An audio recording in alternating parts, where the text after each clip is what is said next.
The following content may not be suitable for those under the age of 13. Viewer discretion is advised.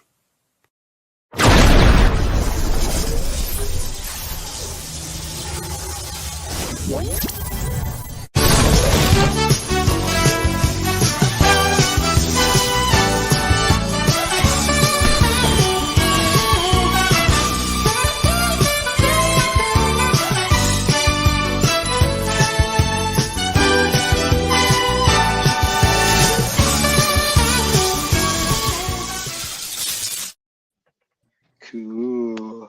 That's actually really nice. I enjoyed that. Yeah. I have more fun doing the intros than doing anything else. All righty. So, that being said, good evening, one and all, and welcome to another live episode of Live with UltraMegatronus. I am your host, Martin Sebastian, aka UltraMegatronus. You're watching us here on YouTube. You can also catch us on Facebook, Twitch TV. You can also check out our Facebook group, Toy Collectors Universal. We're 24/7 on that one. And tonight is a special night because I am smaller than everybody else in the panel right now because I don't know how to adjust the camera with a shit. Move your chair closer. Move my chair closer. Pull my camera forward more. I'm so stupid. Yeah, because my camera. I took my camera. That's right. My son had a performance. So before I get started with anything else, I want to give a big, huge shout out to Hostile Prime because I had gotten a couple of things. This is a quick, because I wanted to give him a shout out because this Ninja Bill's part of on this one too.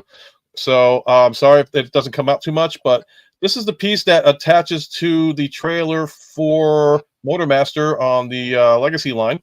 I know it's too dark to see. Whoa! So this is the stabilizer bar for that.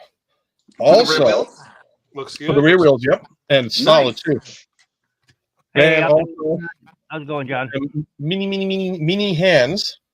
And the reason why I got mini hands is because courtesy of Ninja Bill and Ghost Max 8, I am almost complete to do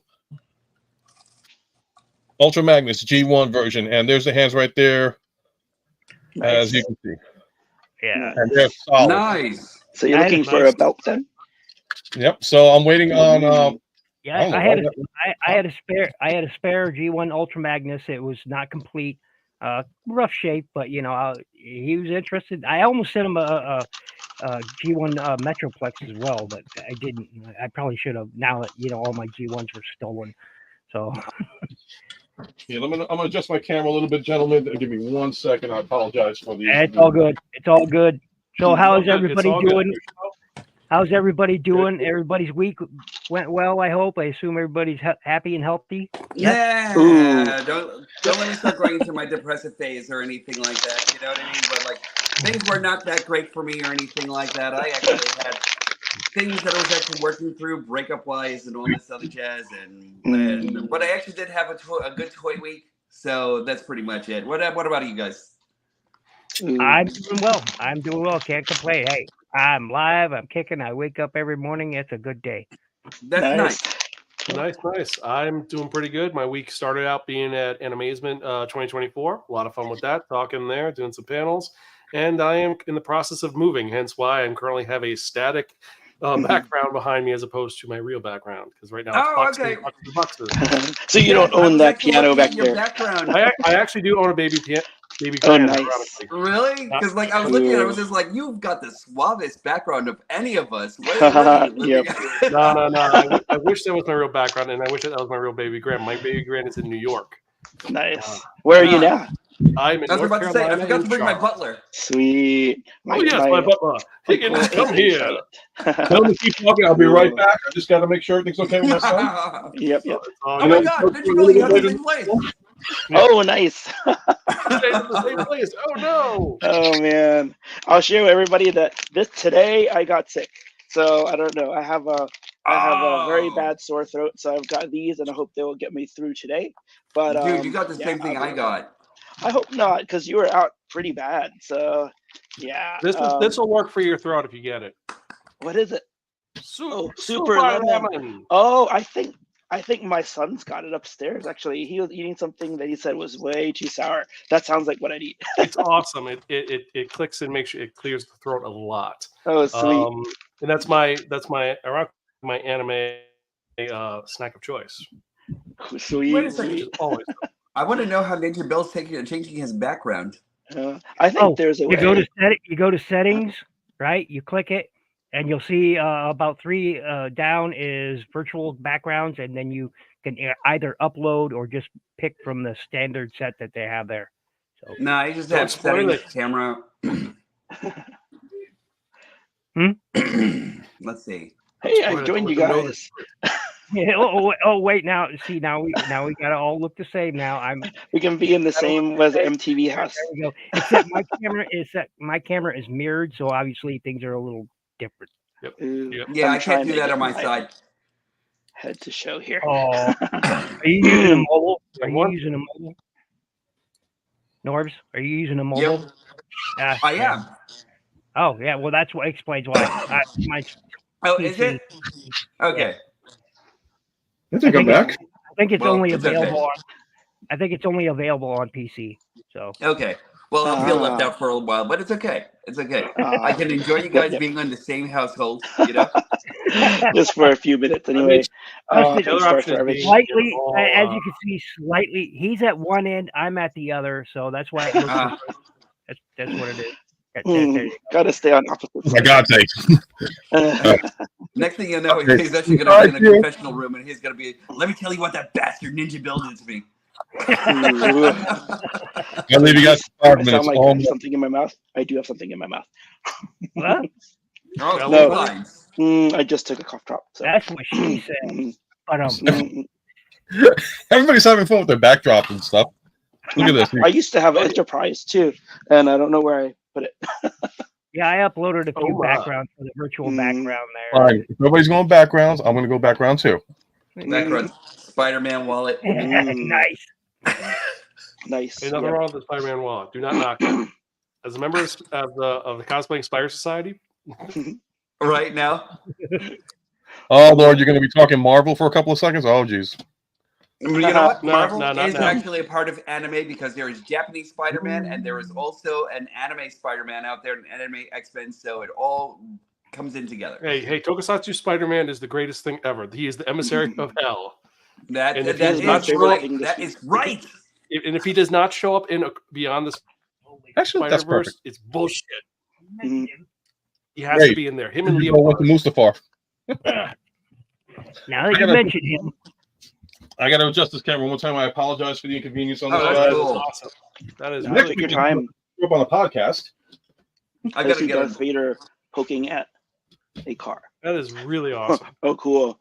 Actually, I have to get a Marvel Legends Japanese Spider-Man, but hold on. Oh, don't!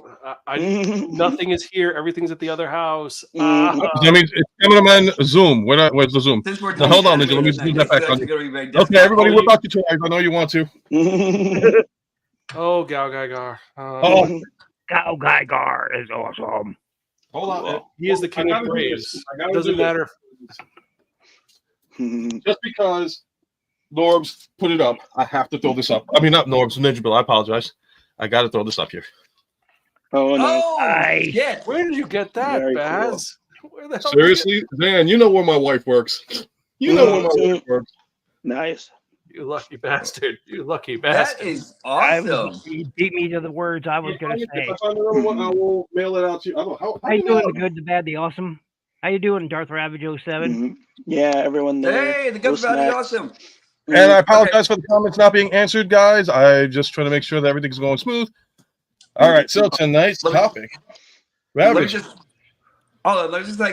just thank Jimmy for this. Go ahead. Nice. Yep.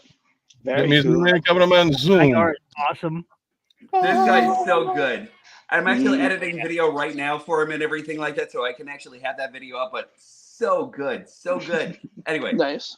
I'm done. All right. You're done. It's like, that's it. Get off. I'm done. And we got you'll in the house later. And so many comments.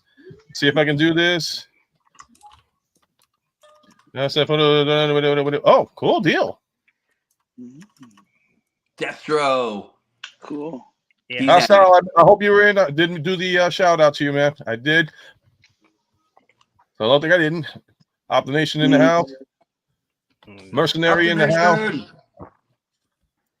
And I'm not falling too wise about this time, so no. From the No. classified retro version, there's actually my brother's, and I didn't know he collected GI Joe, and It goes back. so yeah. Darth All right. Rapids. Oh, nice, Destro. All right, so Yeah, everybody I feel like I did the review for Lady J, and some people were already saying, because I was showing the back of the card back, and I said I don't know who these people are, and I guess one of them, the female character, they're like, "Are you fucking stupid? You don't know who that is?" And I'm just like, "No, I don't." That's why I said in the review, I don't know who that is, because I never watched the cartoon. Yep, that would do it. I don't know. Well, actually, I don't know because I can't say. Chris, 100%, man. The Jurassic version is the best version of that. All right, so you gentlemen ready to talk anime? Because I am the only one in this group that's got the least experience on it versus the four of you. Of course, Jimmy G is out there, and he's going to be in with it later unless something, emergency comes up. Before I've only gotten 40 some years. Bullshit, you know that, man. I mean, you had Bubblegum Crisis, and you had the mint edition OVA Bastard. So, and Trigun, and Those Who Hunt Elves, and well, you know what? Like I said, I got like the top 5 from you guys, and let's start off with a good one here. So, what should I go with? Let's start off since Ninja Bill was actually, yeah, Nothing. Right. Since Ninja Bill was the first one that reached out to me because of the order that everything went on, let's talk about one anime, Delicious in Dungeon. So, gentlemen, educate me. No, Okay. I don't know anything about that. I'm sitting back here. Okay, Ninja so Bill. Delicious in the Dungeon is one of those animes where it's sort of a food anime and it's sort of a fantasy anime all wrapped up in one. So it basically is this guy who and his party are delving into a dungeon, right? And a group of friends, and his sister gets eaten by a red dragon. But apparently in this anime, people can be revived as long as they get, the main body parts back, right? So they decided to, he forms, somewhat of a new party with Meryl, the elf. I forget the other two members, a dwarf and it's Senshi and it's Chiltuck. Yes. Actually, hold on a second. I'm gonna do this. Remember, it's a dwarf and a small. What is it? I think they're called small mans. Yeah, I think of them as sort of halflings. He's what he reminds me of a halfling, traditional halfling, like in D&D halfling. Anyway, so the whole premise of the show is like to survive, they start eating monsters in the dungeon that are there, and they experiment and create new recipes from all the monsters they encounter. Now, on the surface, it may not seem much, but it has awesome character development. Awesome. I mean, as much as I love, there's another title that both me and Ken both really love that has, pretty much is one of the best awesome character developments I've seen in over a decade. But this one is really, really nice. The intro and outro music is really good. The character development, the writing, it's just in the animation. I love the animation style. It's a beautiful thing. It really is. Hey, can I cut in for just a second, Ninja? Mm-hmm. For Delicious in the Dungeon, anybody who's actually looking for it, it is on Netflix, and I just saw that. Put it in my queue just now. So same here. And aside from that, it's Netflix. They released not only the Japanese versions, but the subtitle versions and the English versions all at the same time on Netflix. So nice.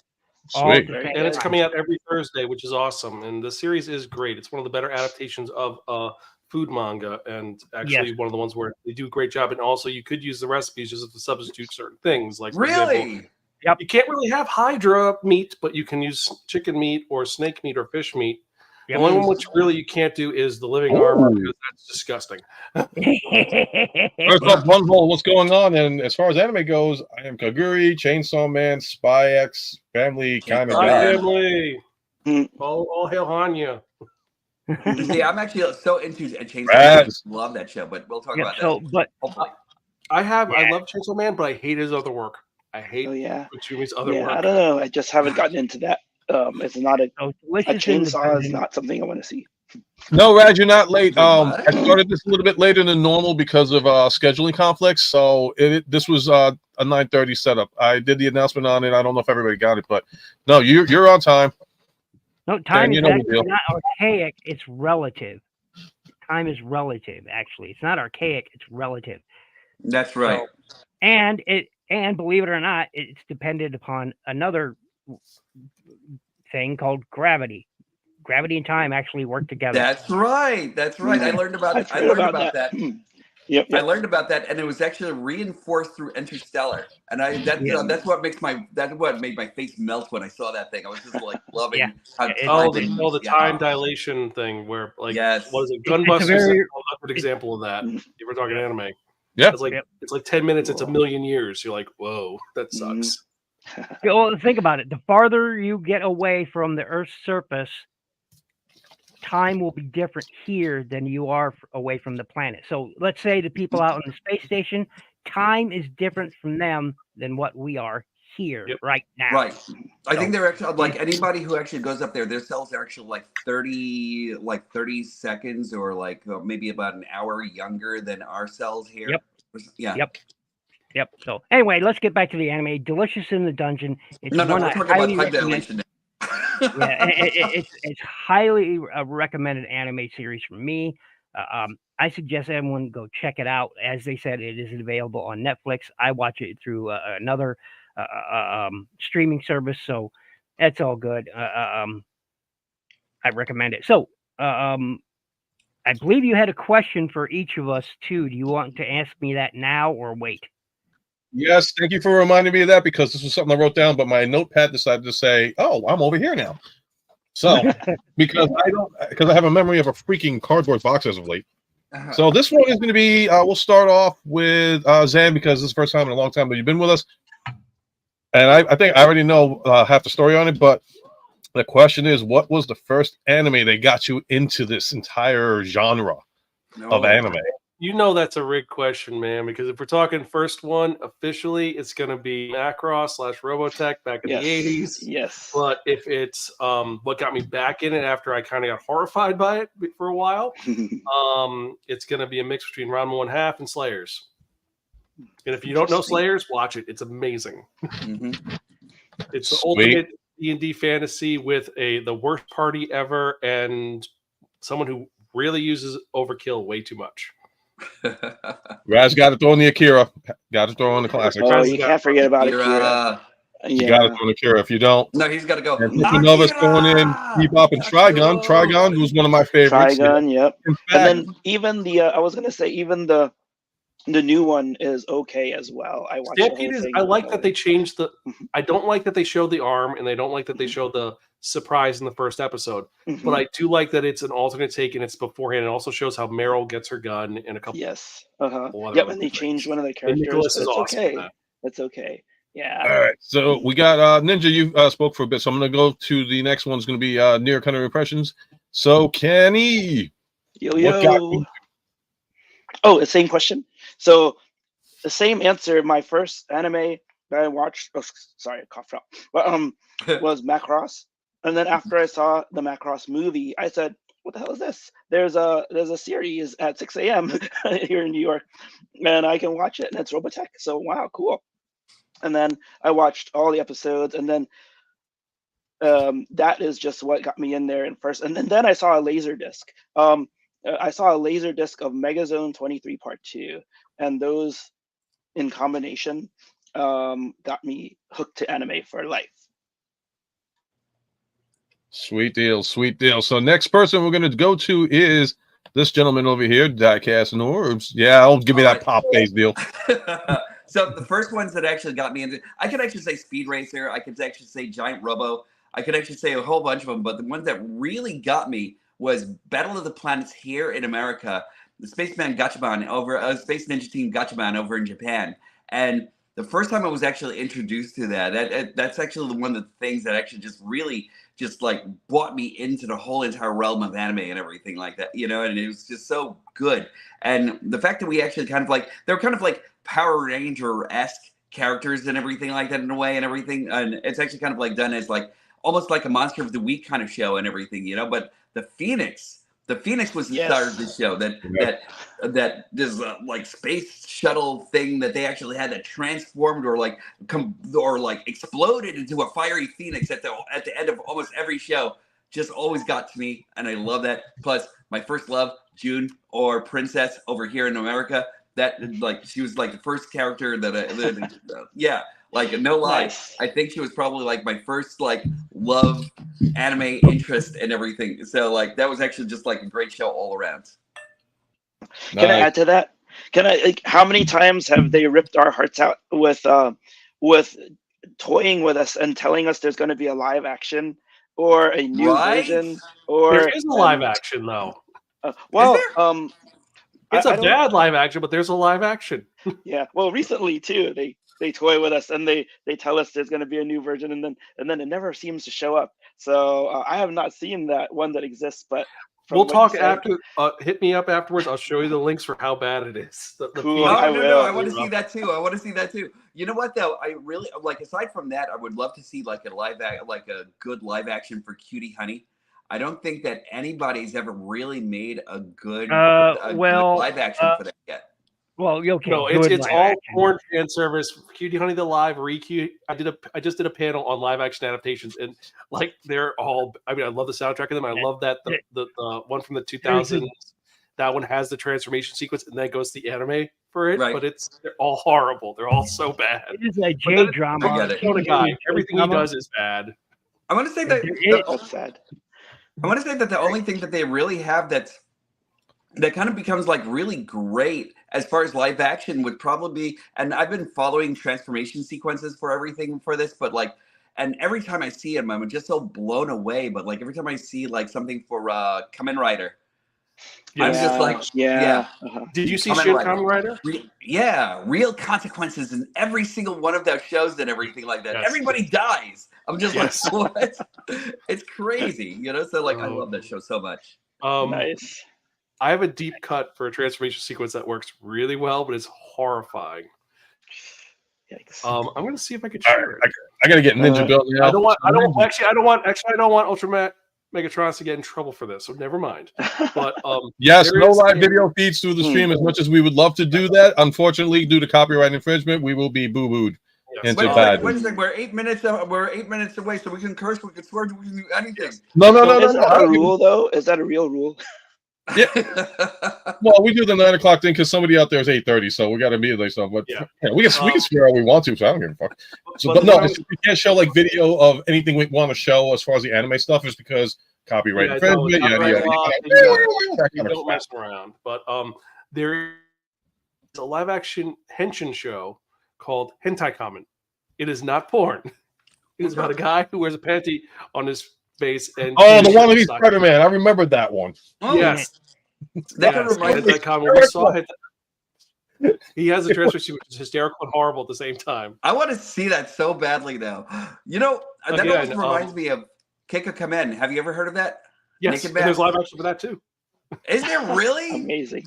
Yeah, and it's like essentially porn. It's essentially porn. Let's be honest. It's essentially porn. If you want to know more, definitely check out doing tonight, man. Baby, I'm hopping on. Like I said, I will send clips of these, and you'll be like, "What the hell?" All right, we gotta get Ninja Bill now. I gotta get Ninja Bill now, man. Like everybody got theirs, and then I'll do mine last. So Ninja. Yes. Hi, how you doing? Come on, Ninja Bill. Doing well. What? Okay, so the question is same to you. What got you into anime? Darth Vader? I did not know that. No. Vader did. So believe it or not, bit of a history lesson for everyone. Does everyone know when the very first quote unquote anime ever was aired in the U.S.? Do they have a guess? Does anyone? Wait. 1961. 1961. It wasn't Astro Boy. Dog Astro Boy? No, it wasn't. No. Wasn't that Jack Robo? Boy No, was no, close. it'd be Tetsugen 28. It'd be No. Gigantor. No? No, I think they had a Sega video game for him. Gigantor is close. Okay, Magic Okay, I Boy. was about to say that too. Magic Boy is the name of Magic the anime. Boy.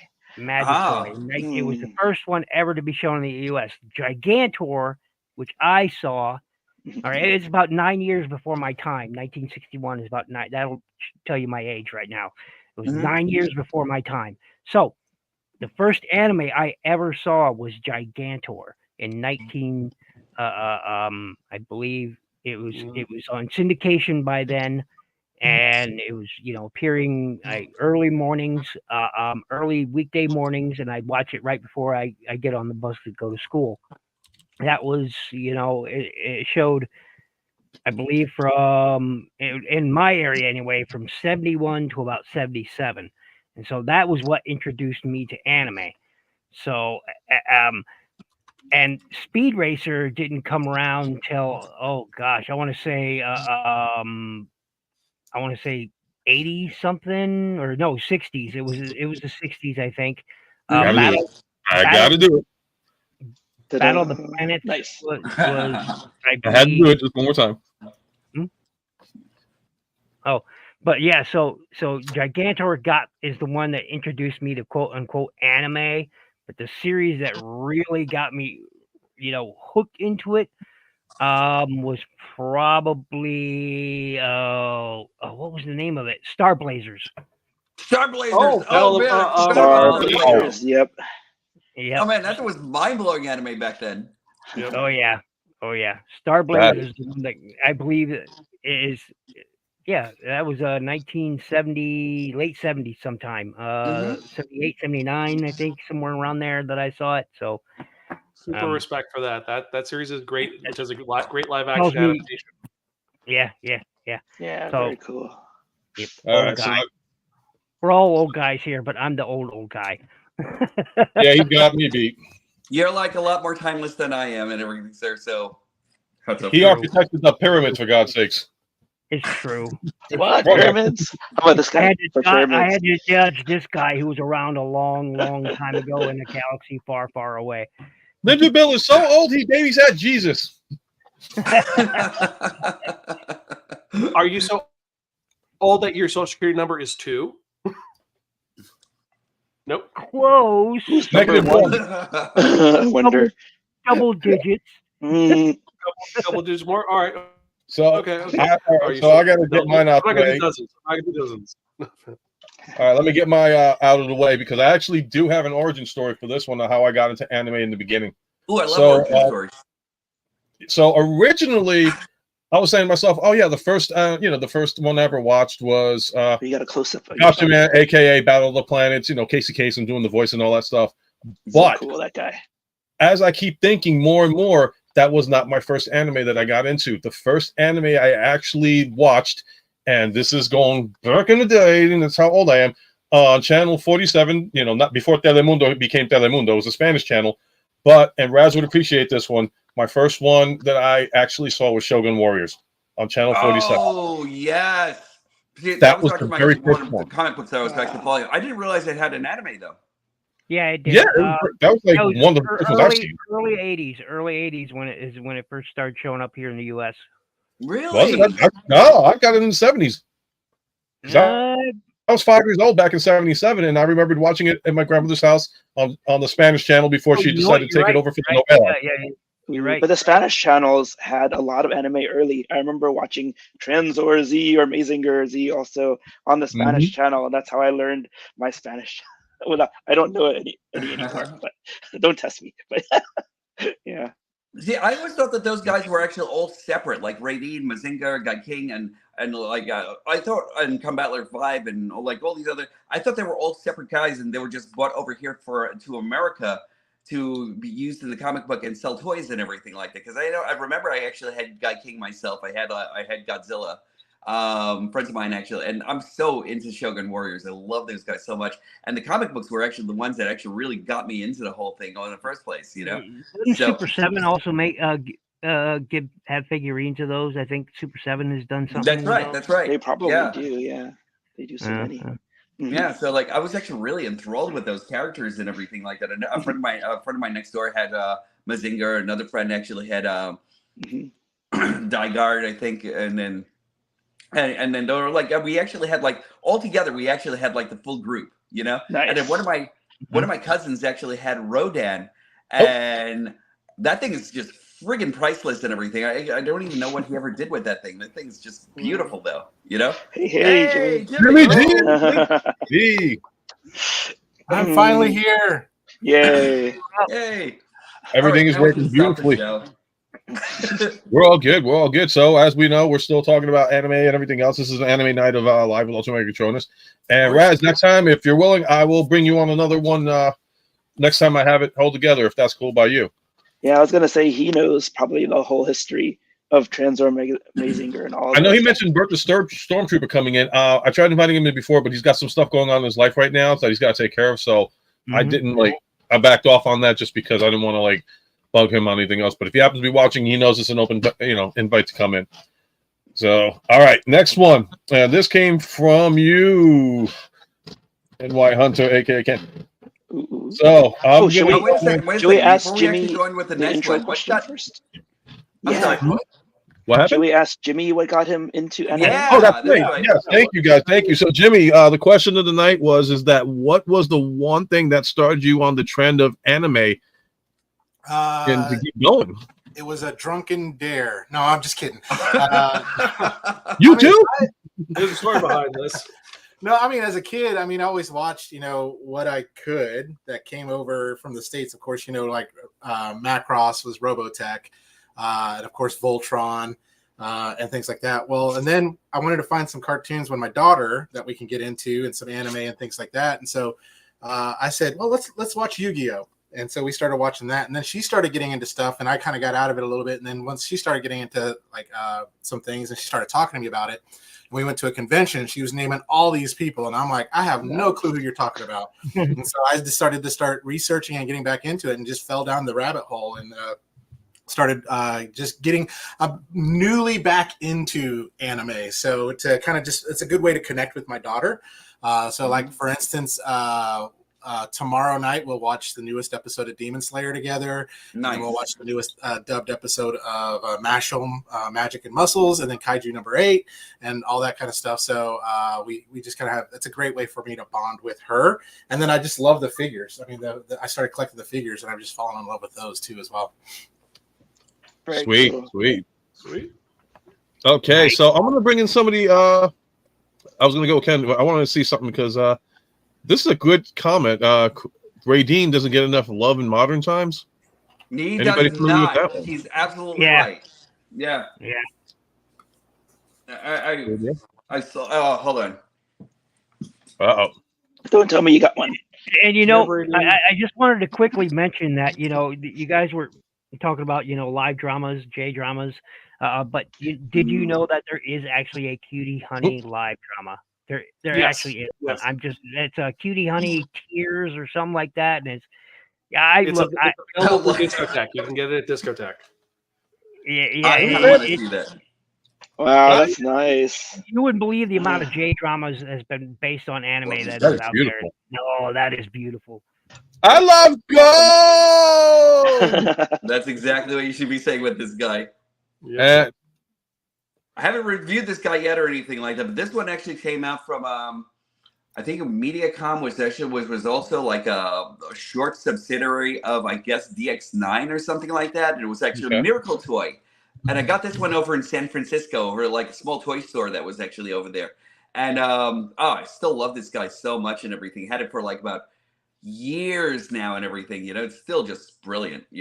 Transformable too. So It's an awesome figure. Mm.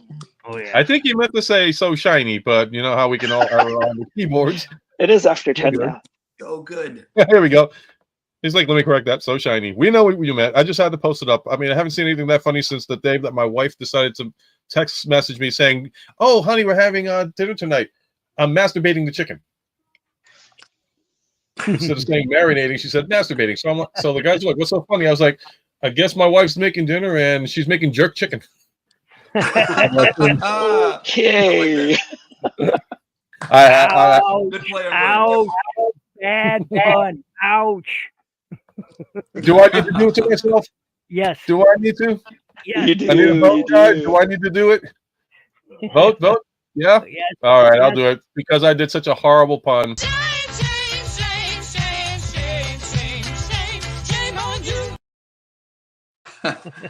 Sweet. All right, back to business, though, gentlemen. Okay, so Ken, you were the next one, and on your suggestion of the top 5 that you want, I'm going to bring up the number 1 pick that you had said, which is Fear and Beyond: Journey's End. So, talk to us about that. Yeah, like Ninja Bill too. Yeah, it's just a beautiful anime. It was written, drawn, the story, and it is after the party wins the day. You know, after you defeat the demon, the number 1 bad guy. What do you do after? And it takes. It goes through. Basically, the premise is yeah, it's really good. Go ahead. Is an elf. Oh yeah, you can tell them all a the rest. very long-lived species, right? And so the story is about her. Journey's End is about her after they've beaten her and the hero party that she belonged to has beaten the demon lord, and she, and she has to live with she's learning to live with the loss of her friends that she went on this journey with, and Hey, wait a minute! I thought Ken was explaining it. Oh, that's all right. He's giving an adjunctive speech. So. Okay. and so she, along the way, she like Highter is a priest, but he's also a drunkard. So when she finally goes to see him before he dies, she goes to see him so they can meet their friend, the hero, quote unquote hero, before he passes on, from old age. And there she is introduced to, her, what will be her new apprentice, Fern. And so she starts a journey with Fern, and then they pick up the next one, and they have sort of alternates, take over the, 4th slot here and there.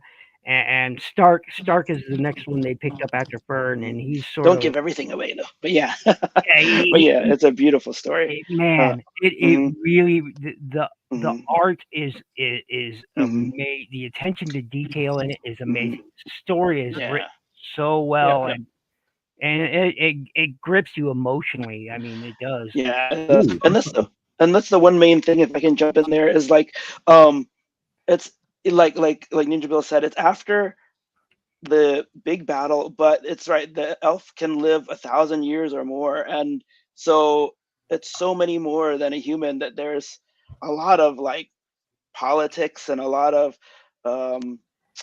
different like feelings between humans and elves and other races change too. over time. Cultures, yeah. It's a very melancholy show that deals with the human condition in a really well done way.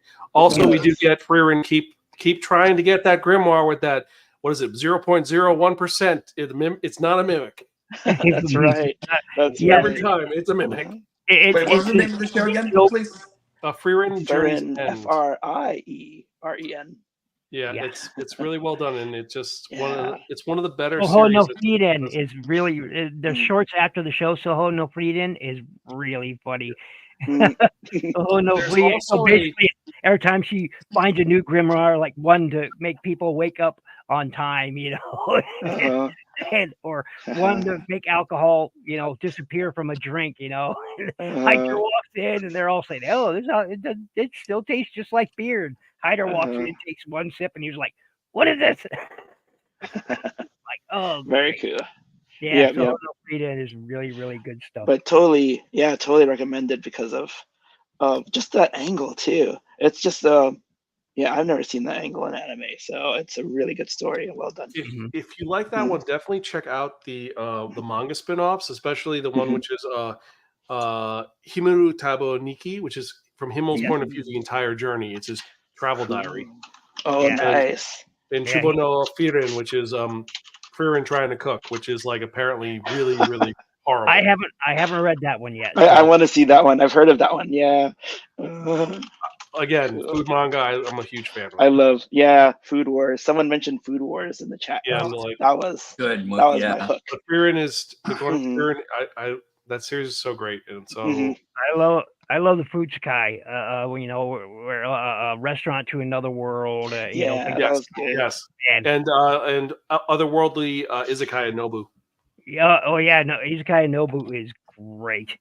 Yeah. And my favorite still is Wakako Zake, just because. Oh yeah. 2 minutes and just like go to a bar, eat food, drink. That's it. Yeah. And you get hungry watching them. You really, really do. Oh my God. You do. It's Food Wars too. You have to like have chips on you or something. Yeah. Oh yeah, Big M. Drive safe, man. Drive safe. All right, so I'm gonna get to the next person for the anime portion of this. Zan, and you there? Yo. There you are. Yo, And everybody's background keeps changing. It's like this is the one. I'm about to change mine. Which one are we doing? Well, okay. So this is. I'm trying to remember if this is one because when I did all you guys' lists of the top fives, I know you guys did some honorable mentions, and I'm trying to remember who sent what. So I'm gonna go. Was one of them? I'm gonna go with this one that you said. Either this is the one that reignited you. I want to say, but no. Let's talk JoJo's Bizarre Adventures. That's your. Let's go JoJo's. Let's talk about the awesome and amazing and horrible story of the JoJo family and their constant fighting with vampires and people who make you lick stuff, and how Araki is pretty much a vampire.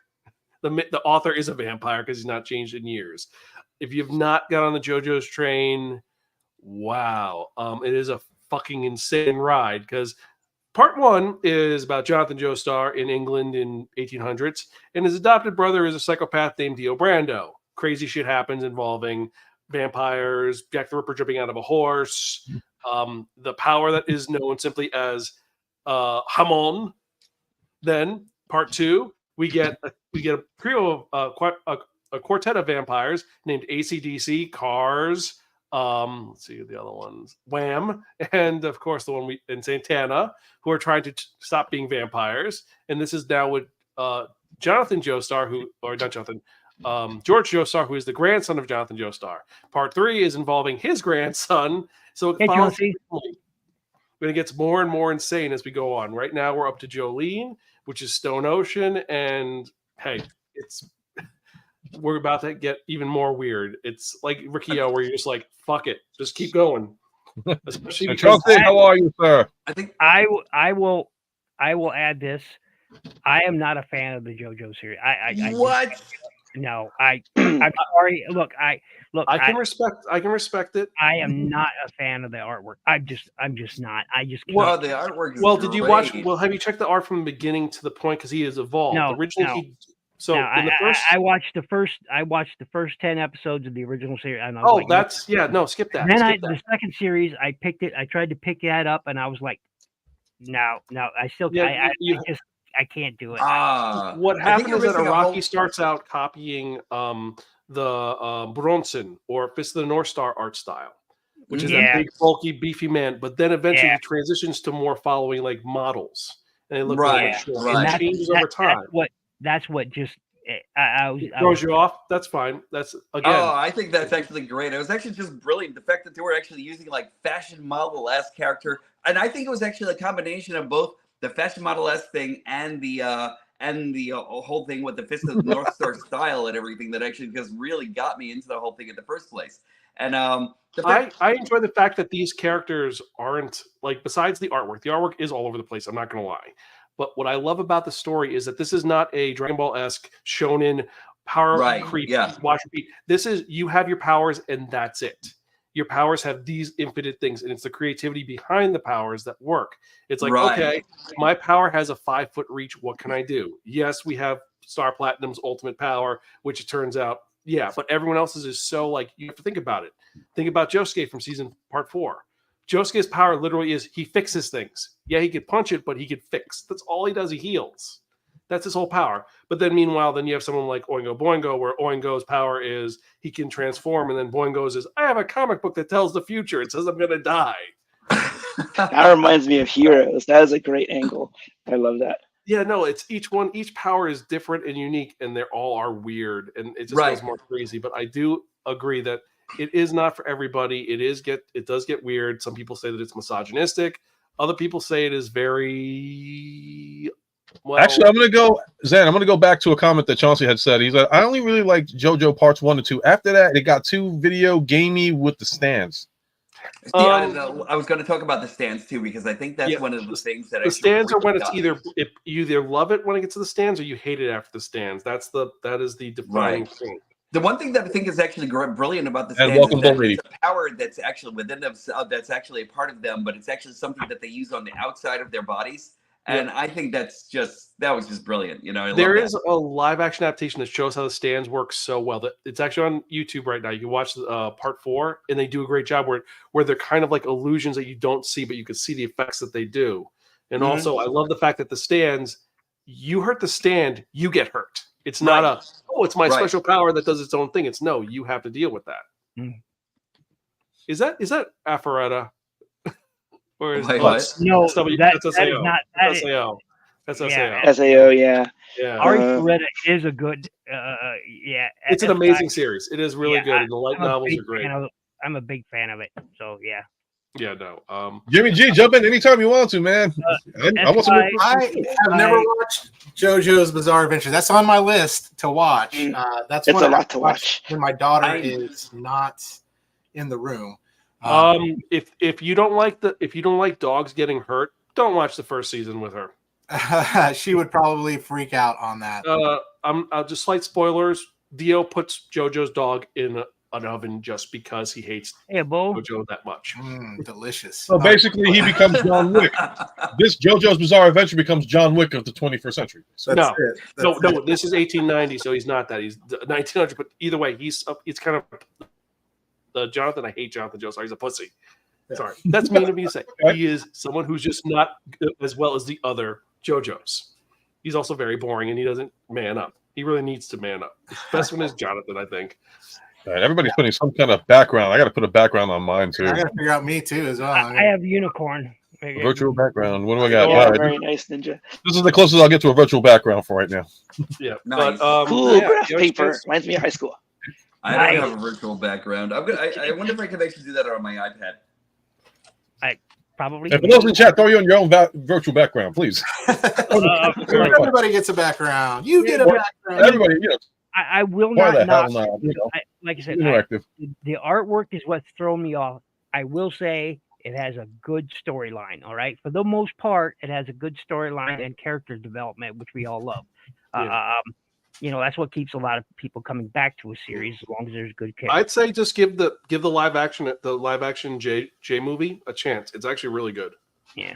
I'm not much of a, and it kind of reminds too much of a shonen type anime, and I'm not a shonen guy. I'm more of an isekai or sky. Well, this is it's more seinen. It goes to a seinen series by part 3. It gets a seinen, so it's for us. It's not even though Steel Ball Run is.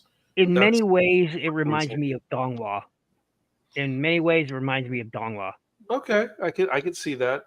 Because all of them's got this, this MacGuffin that suddenly propels them. Look, nothing against.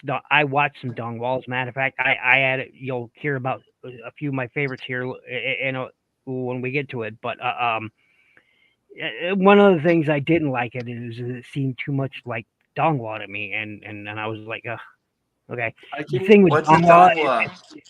I was about to explain. For everyone who doesn't know it, explain Donghua. Okay, so Donghua is a stupid fly flying around. Yeah. Anyway, I sent it to you, man. Yeah, Donghua is a Chinese anime, right? And most of the time, they also have a regular cell animation type thing, computer animation type. But most of the more, I would say, professional ones. Well, they're all professional, but are completely CG, and I'm talking, either from really bad CG, old school gaming CG, to the most top tier CG that is available today, and it's really good stuff. But I don't want too much. I'll save some of this for when I talk about the series that I added to my list later. So back to you guys, because I love Chinese donghua. Don't get me wrong, but the problem with Chinese donghua is it's kind of always the same thing, no matter what series or you're watching, because it really is. It's so generic. It's almost silly. Why the heck not? All righty. So I will go to Norbs next. Okay. I just do this really quickly because I had to make sure I was getting the right one. And what in the hell? I don't know what color. Yeah, I'm trying to figure that out too. Oh, that's you. That's I can see the bottom of your logo there. All right, let me get to my only thing. There we go. I'll stick with this for a bit because we're doing background changes. So, Norbs, you had brought up a couple of good ones on here, and I'm gonna bring up one that I'm not familiar with. These guys might be Chainsaw Man.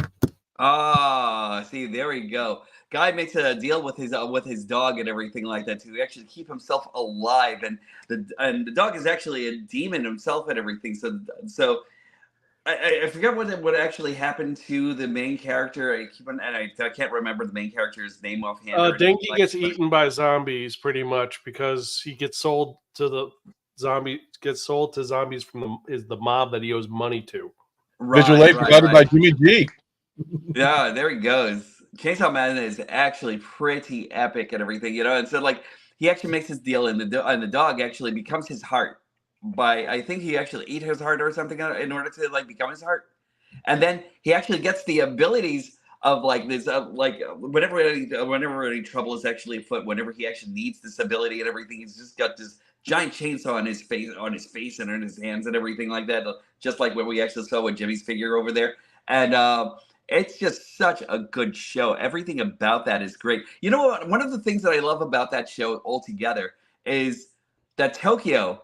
And don't get me if I'm wrong, Aaron. I mean, correct me if I'm wrong, but I kind of feel like Tokyo actually plays another character in that story and everything, because just for the backdrop alone, it's just amazing to me, And so all this guy actually really wants is he actually just wants to feel some boobs. He actually wants to he wants to get to his like the first time that he's ever had like anything whatsoever with a woman, and so as he's actually going along, his chief is actually kind of like the woman of his dreams. So like as he's actually going along from every single story to the next and everything, he keeps on getting closer and closer to his goal and everything like that, which is what he really wants. And just I might be doing it pretty vaguely, and I think somebody else might be able to like take over here and everything, but just so good. If you actually get a chance to check it out. I think it's on Hulu or something like that. If I'm not mistaken. On Hulu. It's on Crunchyroll. It's on I think it's on Netflix too.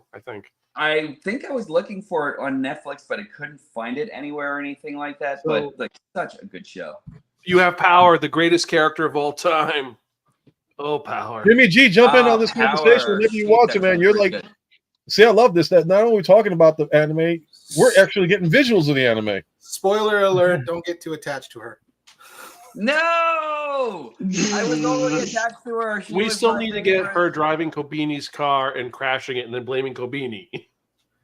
And there goes that little demon dog and everything. He was taking care of it because the dog didn't have any food whatsoever or anything like that. And showed it some kindness, and that's what led to their transaction.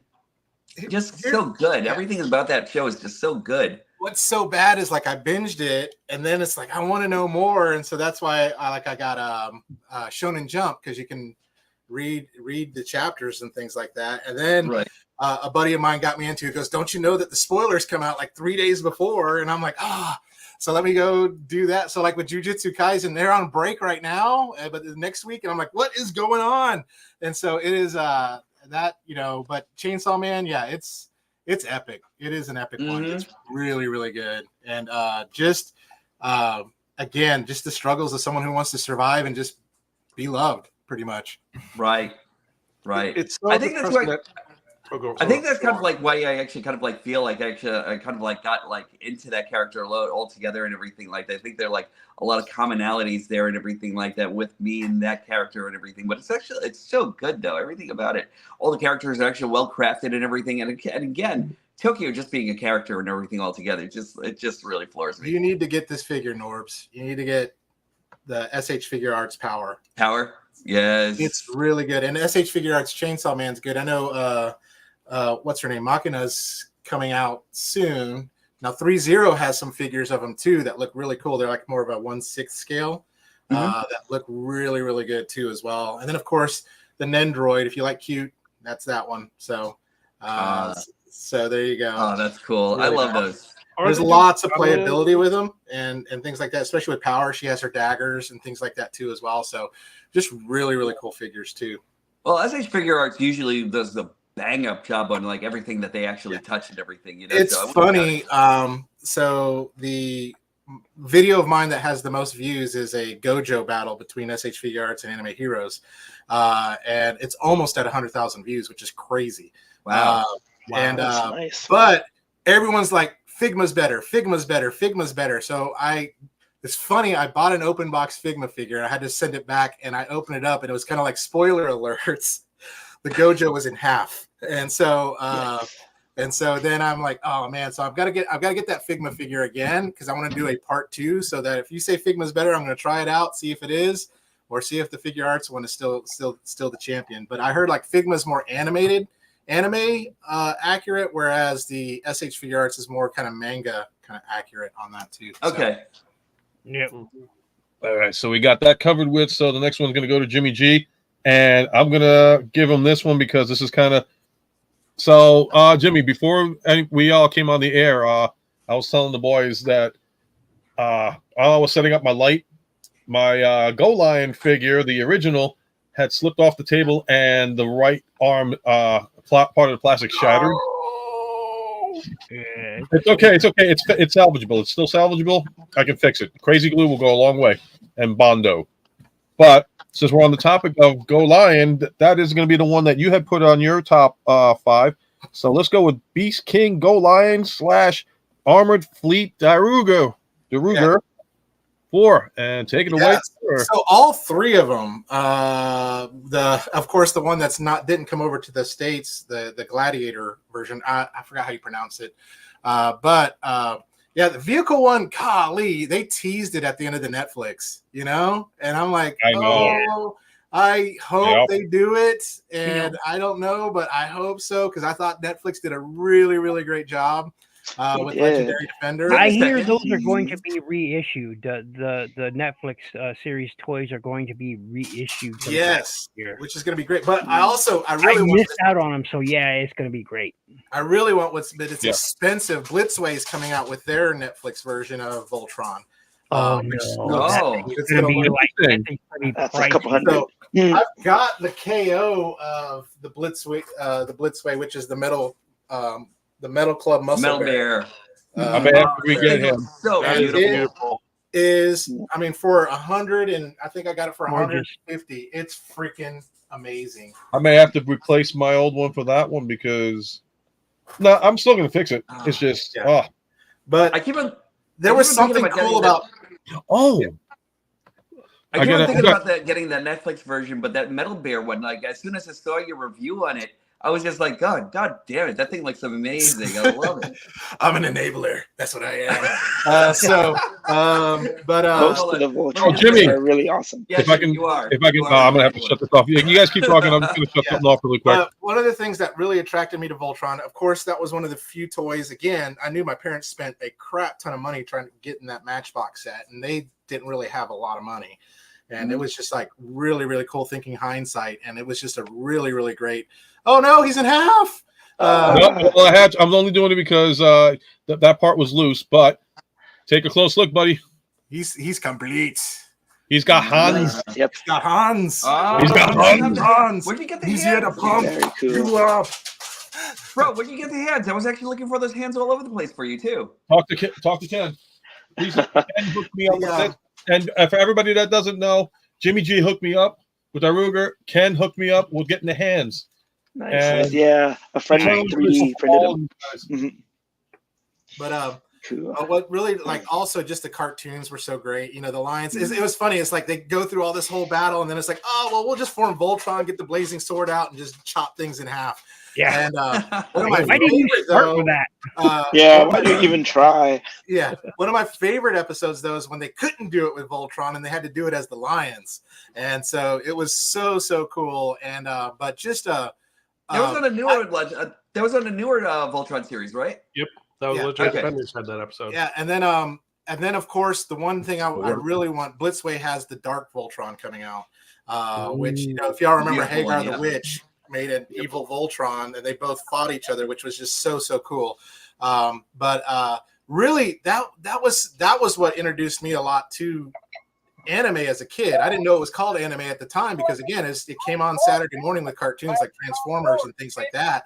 But it was just so freaking cool. And I'm like, man, if they could do that, I know that they had Super God Master Force for Transformers with the Pretenders and things like that. But I would love to see just a mix of regular like Transformers and then humans in robots' bodies and things like that too as well. That'd be kind of cool, yeah.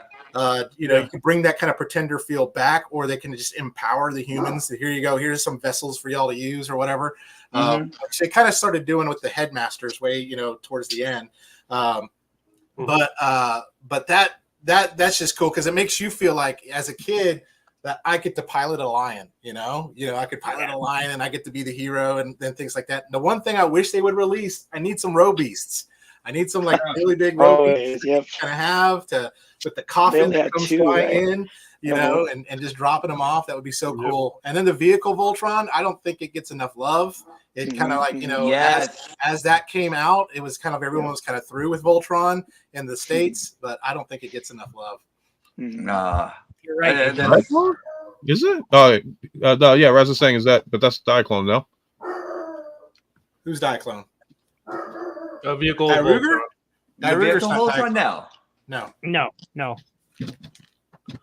don't Two think different so. Bandai and Diaclone is Hasbro or Takara actually, but and Bandai is the Go Lion. So yeah. All right, so I guess it's my turn because I cover everybody for the first question round of like anime on the top 5. All right, so I should be ashamed of myself. I'm not gonna hit the shame button because I'm too lazy right now. But my wife was like, "Oh, you're throwing in yours too?" I was like, I didn't think about me. I was thinking about everybody else. She's like, "Well, why don't you throw yours in too?" And I was like, "Okay, what should I throw in?" And she's like, "Well, what's the first anime that we saw together?" And courtesy of this man down here, introduced me to a series that is currently on Netflix, in fact, with extended episodes, Bastard. I've been wanting to see that too. Bastard, when I first saw I know the voice actors changed, but just watching it for the first time and the whole story about like how this all became, I just busted out laughing. I'm like, my God, this is awesome. It's just busting on Dee Snider and all these other freaking rock and roll and then it's just like, what the hell? I can't even get too much. Yeah, it's what happens if the '80s hair band lead, gets his wish and becomes an all-powerful wizard. And that's awesome. And I loved it. With the power of his staff, he becomes horny. I just love all the little deep cuts like King Diamond, the fact that the city is Metallicana. Yeah, the 90s OVA was so good. The new series is really good too because you get 2 seasons of it, and it gets more into all the craziness with the fact that. I'm surprised that they actually got away with that because remember when the OVA came out, it was like what 8 episodes, 6 to 8 episodes, right? And then they shut it down. And the creator died. Best bad guy, the vampire. Best bad guy, the vampire. I laughed so hard. King Diamond is the best character. Yes. Actually, I did not know this, that they had a Super Nintendo version of Bastard. I did not know that. I didn't. So wait a second. So is it more comedic or is it more like on the serious side? It's a mixture of it. There's some really dark. It's like super ultra violent, but then it has stupid parts like the fact that Darsh is like, you can't defeat me because you're ugly and I am the main character because I'm handsome. I need to see it. It's actually on my list right now. But it is super like gory. It's rapey. There's some parts that are really what the fuck. Yeah, anime. Anime. 80s anime with a lot of what is the word? It's TNA. I forgot. It's the term for British for R rating it. Lots of fan service. Yeah, a lot of fan service. Love it. No, but that's not what I'm looking for. But it's like they added cursing and other things in the dub to make it more edgy. Yeah, and you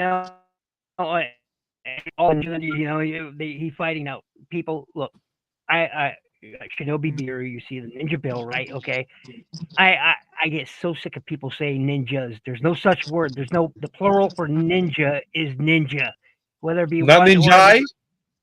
No, whether it be 1 or 1,000,000, it's ninja. Well, hold on. There's kampai. Not even if you're going ninjas. There's magpie. Yeah, ninjas isn't a word. Ninjas isn't a word. Ninja is the word. Like I said, whether it be 1 or 1,000,000, ninja. What about ninjutsu? But if you're in Japan, but in America, where we massacre everything, ninjas. Yeah, ninjas. You put an S at the end of it all. All right, so we're gonna go around to the second round of our top fives. Then just going back to you. So this one, I'm bringing up, and it's a tour, Soul Land and Soul Land 2. Yes, so Soul Land and Soul Land 2 are the Chinese Dongma series I mentioned, and I first got introduced to Soul Land via the really crappy, and I mean horrible live drama. And it's awful. Oh my God, it's awful. So I was like, okay, this has got to be based on something probably better than this. So I went looking, and it's based on a Chinese novel series.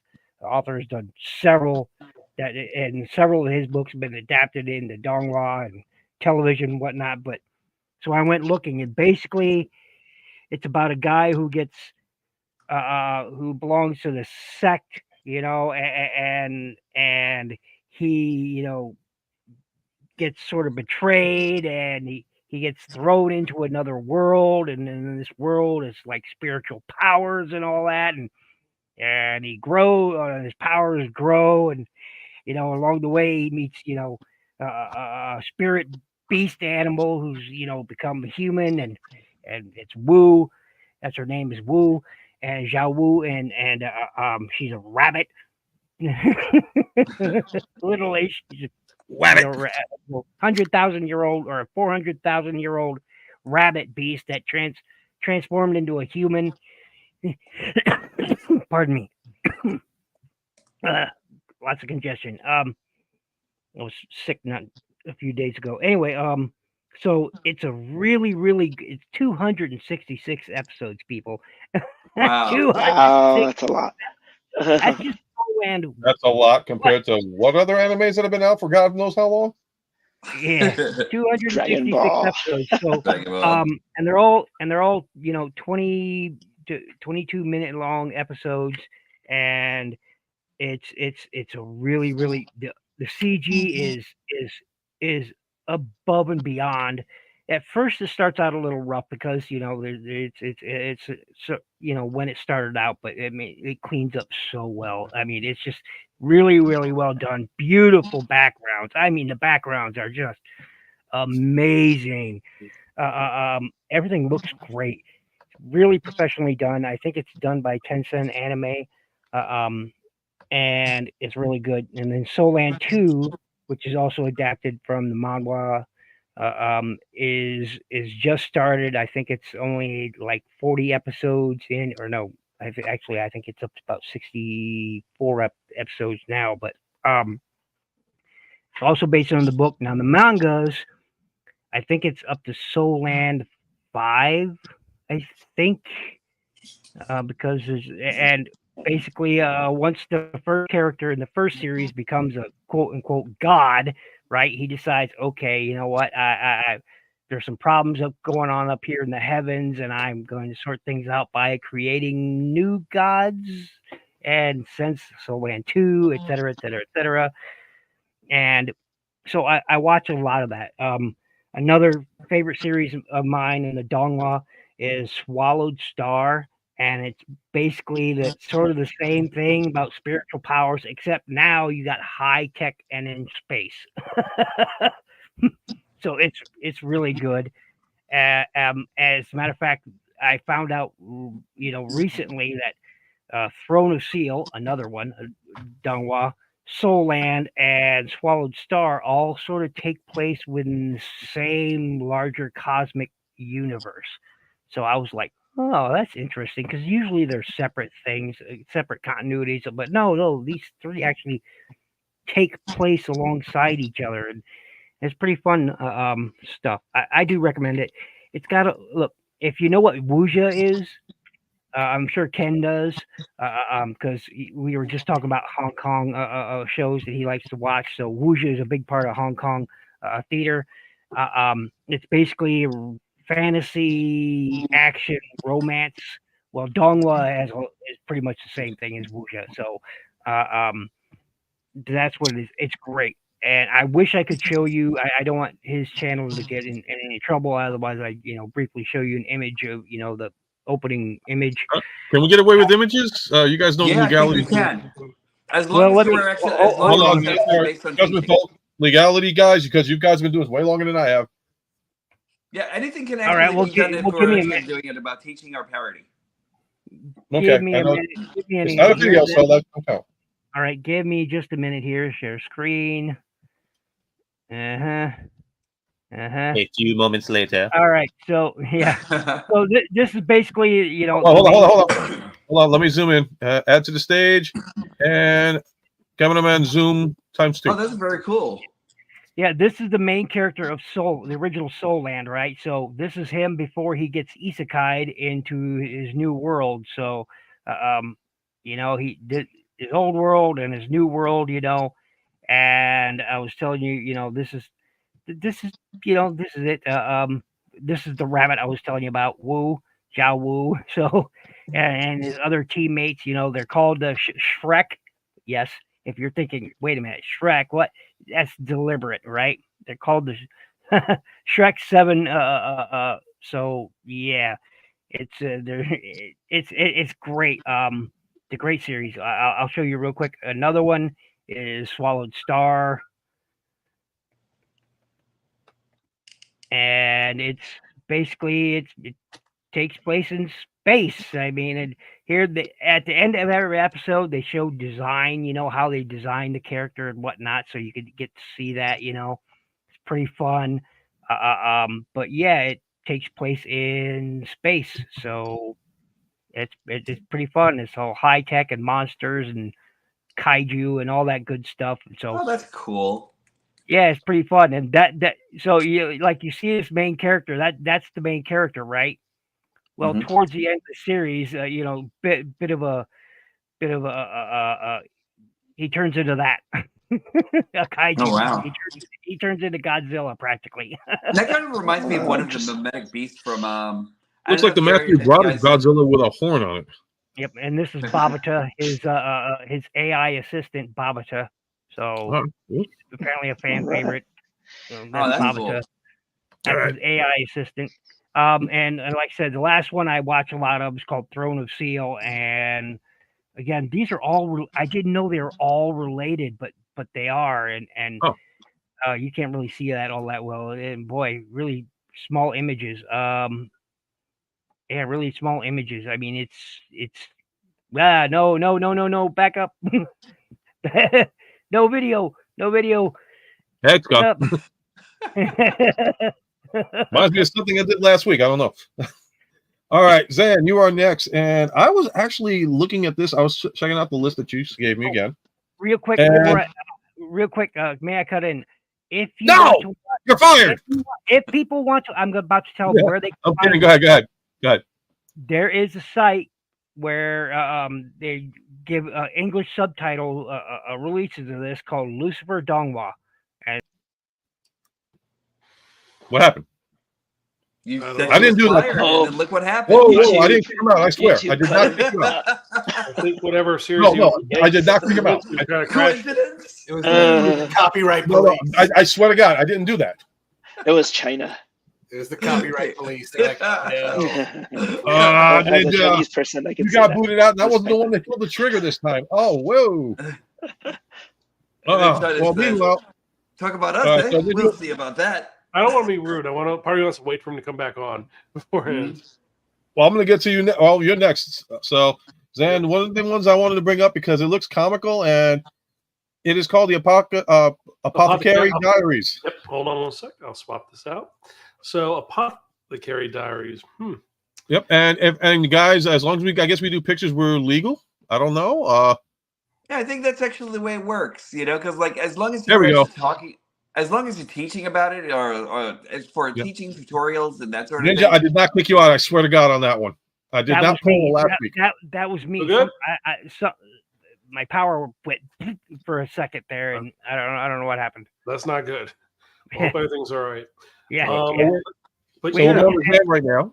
We just had some storms, so maybe that caused. I don't know, but my power went for a minute. So. Well, meanwhile, Jimmy, you doing okay over there? I love that background you got. So anyway, Lucifer Donghua, that's where people can go watch. It's the World Trade Center, right? What? The rumbling. Why the rumbling? What was it called? Yeah. Oculus. And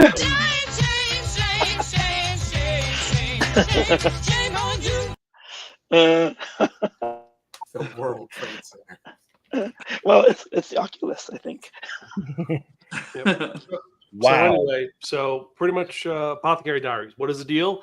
All those procedural shows like House or any mystery show, like where there's a problem that happens and someone has to solve it. That is what Apothecary Diaries is about. It's about a girl named Mao Mao who is an apothecary. She's a pharmacist, and one day she gets kidnapped by 3 guys, and she's sold into the inner harem or the inner palace of the emperor.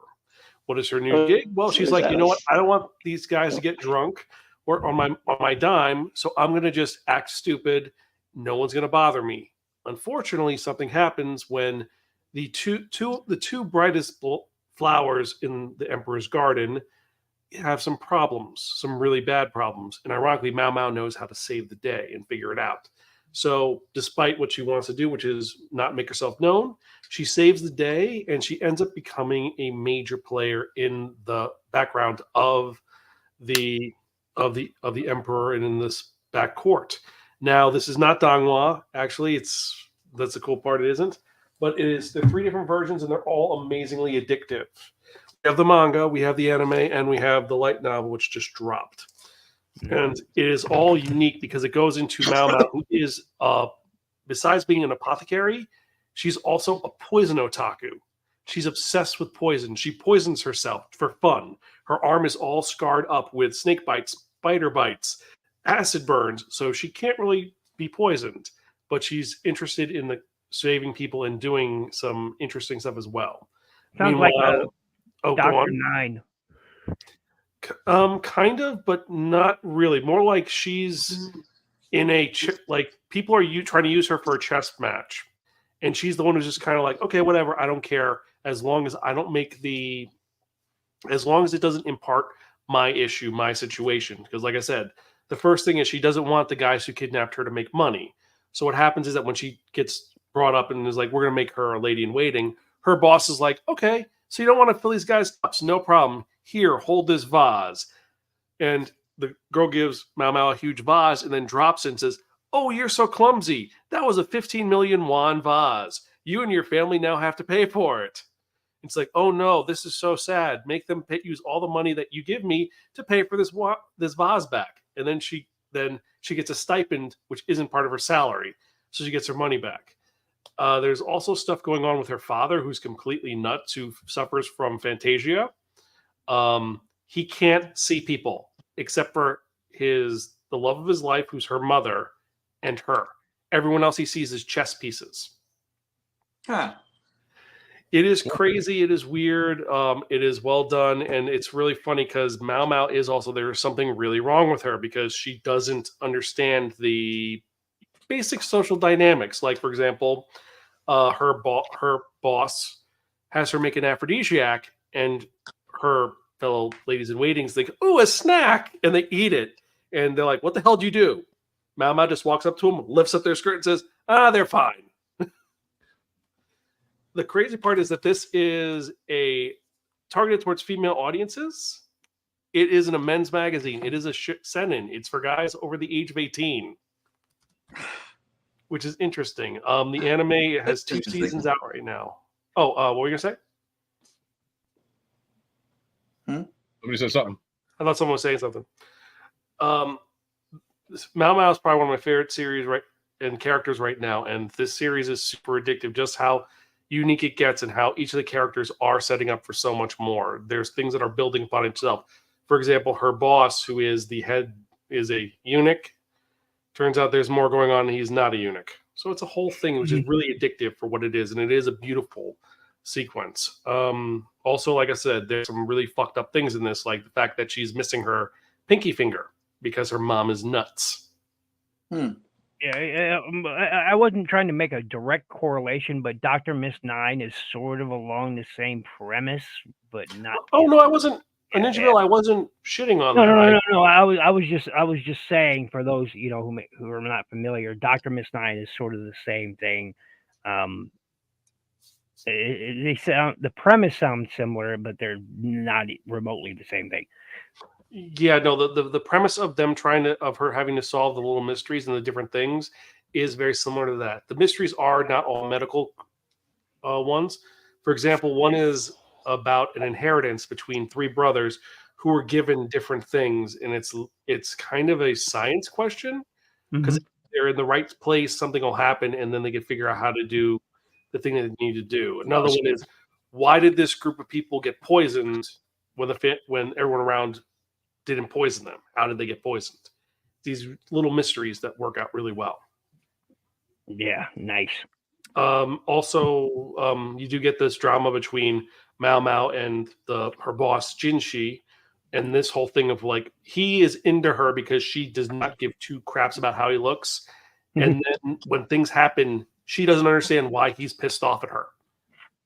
Like, there's a moment when she gets out of her, the whole thing happens, and there's a misunderstanding where he thinks she did something.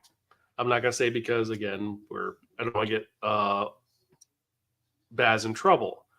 But like, he freaks out about it, and she's like, "Oh, something happened. You dropped your teacup. You're okay. I'm gonna go pick this up. Stay on." And the guy's like just stone frozen, like. It's a really funny sequence where it's clear, like, he just breaks, and she just doesn't realize that he's broken, and then later on, her mistress is laughing her ass off, like, "You're an idiot." Alrighty. Yeah. Oh, all right. Was there any more? I was going to throw in the next one. No, go for the next one. Go for the next one. All right. This is going to Norbs because he came in third. All right. So what can I give you here? All right. I know there's going to be some heat, or there might be some heat. I'm not sure. Or there might be some good things with it. Fooly Cooley. What the hell is that about? It's actually really, really awesome. So, like, there's like a lot of stuff that's actually going on in Fooly Cooley. A lot of it is actually pretty nonsensical. A lot of it is not. It actually involves this guy, what's his name ago?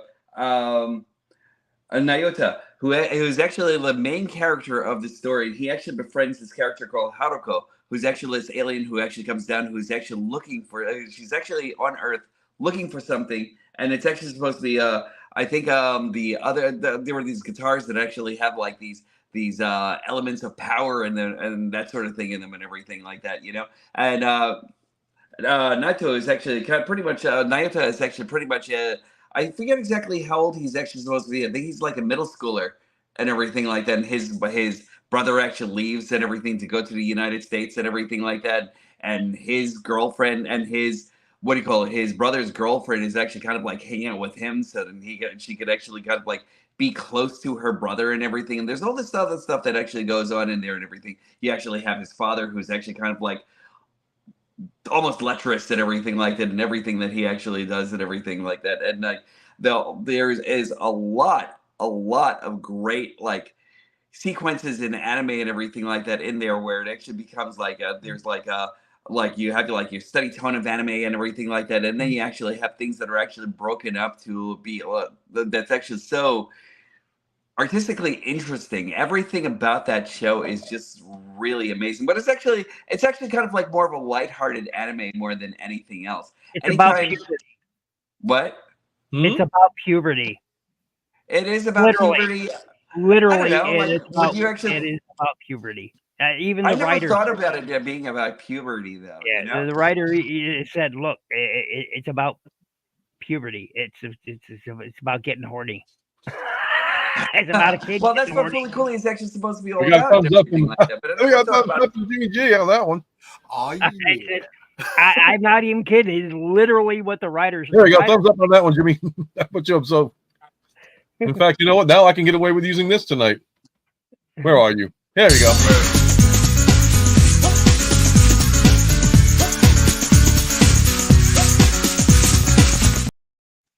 Yeah, it never dawned on me Nice. that it would actually be that it was actually about puberty, about puberty and everything like that, you know. But I'm actually wondering. So, like, does that mean that all the weaponry and all the things that are actually stored in Nayota's head is actually yeah? Because I'm actually thinking about guitars. I'm thinking about the robot that was actually included in there also and everything. Those things I wouldn't necessarily think are actually like pubescent and everything like that, or you know. Think about what happens to the horn whenever they're about to come out. Yeah. Okay. The sequel series do something different, but they all have diminishing. It has diminishing returns. Yeah, I haven't even seen the sequel series to it yet or anything like that. The third one is good, and the fifth one is good. It's the reverse Star Trek situation where it's the odd ones are the good ones. Ah, gotcha. But everything's actually so well drawn in there. Like I met the writer at those may or may not be aware, but I staffed anime conventions for 21 years, and so I've just I've met a lot of voice actors, actresses, a lot of writers and artists through that, and he was a good guy. And one of my favorite guys that I like to hang out with, writers and artists, is Shinichi Watanabe. And man, guy is awesome. Oh man, he's an awesome guy. He's a good Facebook friend too, and he's excellent. Excellent. But yeah, the series it's about puberty. I can see it now. I'm gonna be like, no, honey, I'm reading this for the story. Just for the story. Yep, and Playboy was all about the articles. That's it. But it's like when she's gonna walk in on the wrong time, like in Game of Thrones. It's like you're watching the bloody scene. She walks in when Khal Drogo's got Daenerys bent over. It's like, no, this is not what it's about. Yep. It's the old anime trope of a guy walking into the girls' locker room. That moment, right? Yeah. But it's so funny though. Like everything about that whole entire anime is just fun, and I like it. I like it a lot. All right, so I'm going to go to Ken now. You picked one of the other top 5. Your Lie in April. Oh yeah, I wanted to see that. I haven't. That is now. I picked this because it affected me. And it is such a cool anime where I think it was high school, and there's a piano player who can't play piano anymore, basically. And I'm gonna try to keep it short because my voice, you hear it, but he basically, his mom was a piano teacher, tried to get him to be the best piano player ever, and he played and played until he basically broke down and he couldn't play anymore, but he still practiced every now and then, and he still gave lessons every now and then.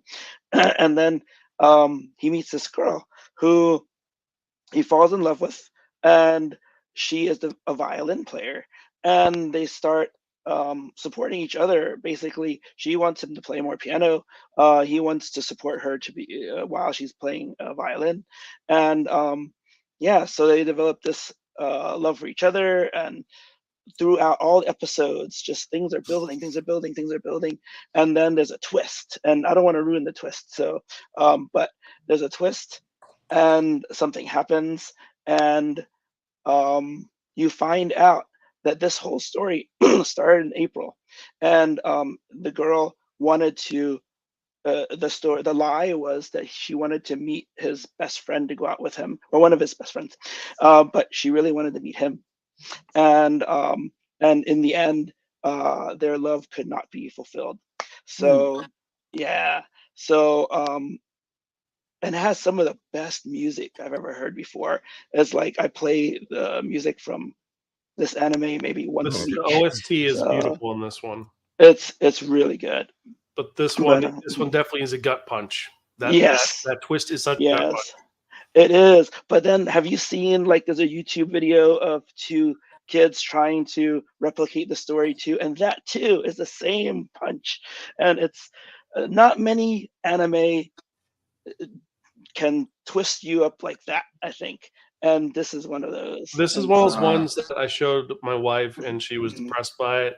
The only thing that hit her worse than this was two different animes. Ride Your Wave, which that's a double gut punch. Ooh, I'm gonna write that down. Ride Your Wave, and the other one is I Want to Eat Your Pancreas. Oh yeah, I've heard of that one too. Which and I've seen some that of it. writer has 4 other stories. They're actual novels, and each one is just as like it's you are gonna be like sobbing afterwards. You're like, Yep, oh yep. no, they're ninja. They're not Ninja Bill, but there are a group of ninjas cutting onions in my room. Not tears, and that, it's All right. really Yeah, rough. it's one of those, but it's totally worth it, and it comes up when you least expect it. So Yep. it's just really good. Yeah. I kind of need to see that. All right, so I'm gonna give Ken a break on this though because I know he's hurting. Unless you got anything else you want to add. Oh Are you no, that's I just recommend this to everyone. It's just such a wild ride. Cool Okay. deal. Where can All you right, find so- that one?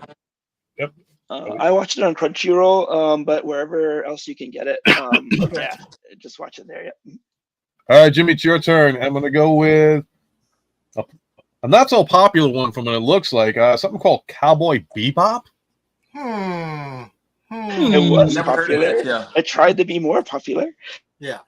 It was I loved it. I mean, when I watched it, it was great. I mean, just fun, just overall, And just Yoko Kanno's soundtrack. Oh my gosh. yeah. No, we'll bring that up in a bit. Love the music from that. I have that exclusive CD set, where he has the pistol on the front of it. Man, That's so cool. And there was never a live action ever. It doesn't exist. There was no live action. Anyway, I sorry didn't to have an interrupt issue you. with Go the ahead. live Jimmy. action. I think I'm the only one though. Yeah, one that I wish they would do a do-over because that'd be kind of cool.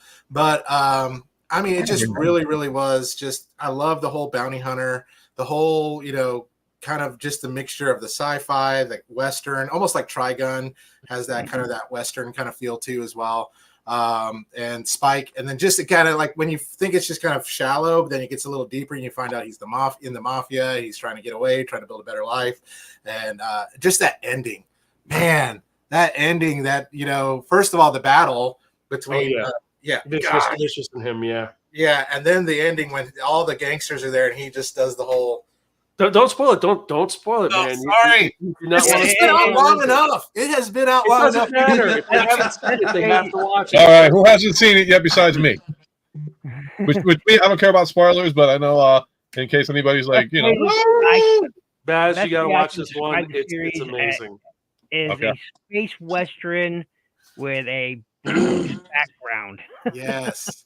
Man, the music is just like when the way it, especially with the action and the way it just kind of just that dissonant, that jazz bebop, that Right. it's just so cool. It's just really, really cool. And then of course both the Japanese and then the English dub. I mean, Steve Bloom did a phenomenal job Killed as it. Spike, and Bo did a great job as Jet Black.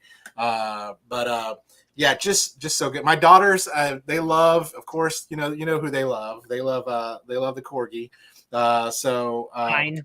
Yep, they love Ein, and so I'll let them watch some scenes from that. And there's a couple of episodes that I can't let my daughters watch on this one, but overall, it's just a really, really great show. Mushroom episode. And there's that one or two. Martin, man, I highly suggest looking up the soundtrack from Yoko Kanno. Trust me, I'm not. That's If what you're has not the a whole- blue, In fact, guys, I'm sorry to cut you off really quick on this one. This is actually a question. I'm going to speed round with you guys because we were just talking, like, we've been bringing up so much as of late, and then I'm going to bring up a second thing after this. This one is starting with Ken. Who is your favorite anime composer? Ooh, anime composer. Yeah, I'm out on this one. I don't know. Don't feel bad. Well, I don't have one favorite anime composer. I love anime music so much. So all right, so I'll make it a little bit easier for everybody. Like, what is your favorite track off of your favorite anime?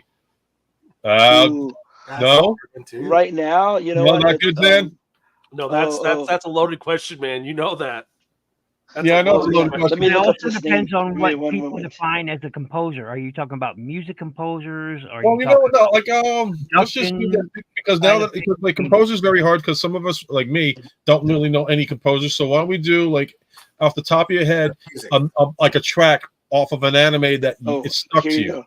Anything from Yaozobi, anything from. I mean, they've done one for Gundam Witch of Mercury. They did a track for what is it, Idol.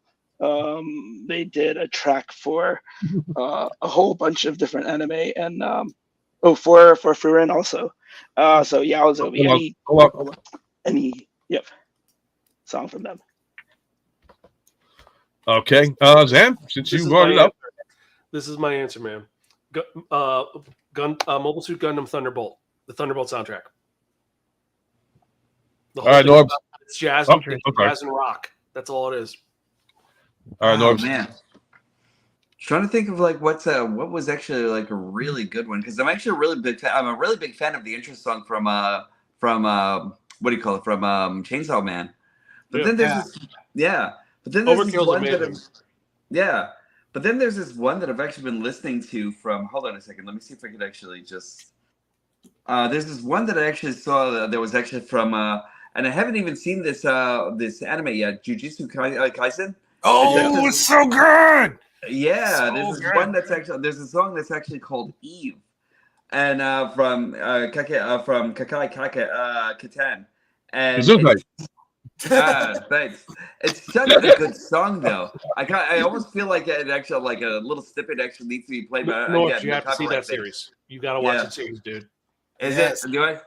And then start getting into the manga because here's the deal about that series. Jimmy G's turn, I guess. Here's the deal about that series. Let me just tell you, you need to pay attention when they start explaining stuff because that's going to be important later on in that series. Like that, I went back and watched it a third time, and I'm still catching stuff that I'm like, oh my gosh, they were setting this up way back in episode 2. And so it was just that.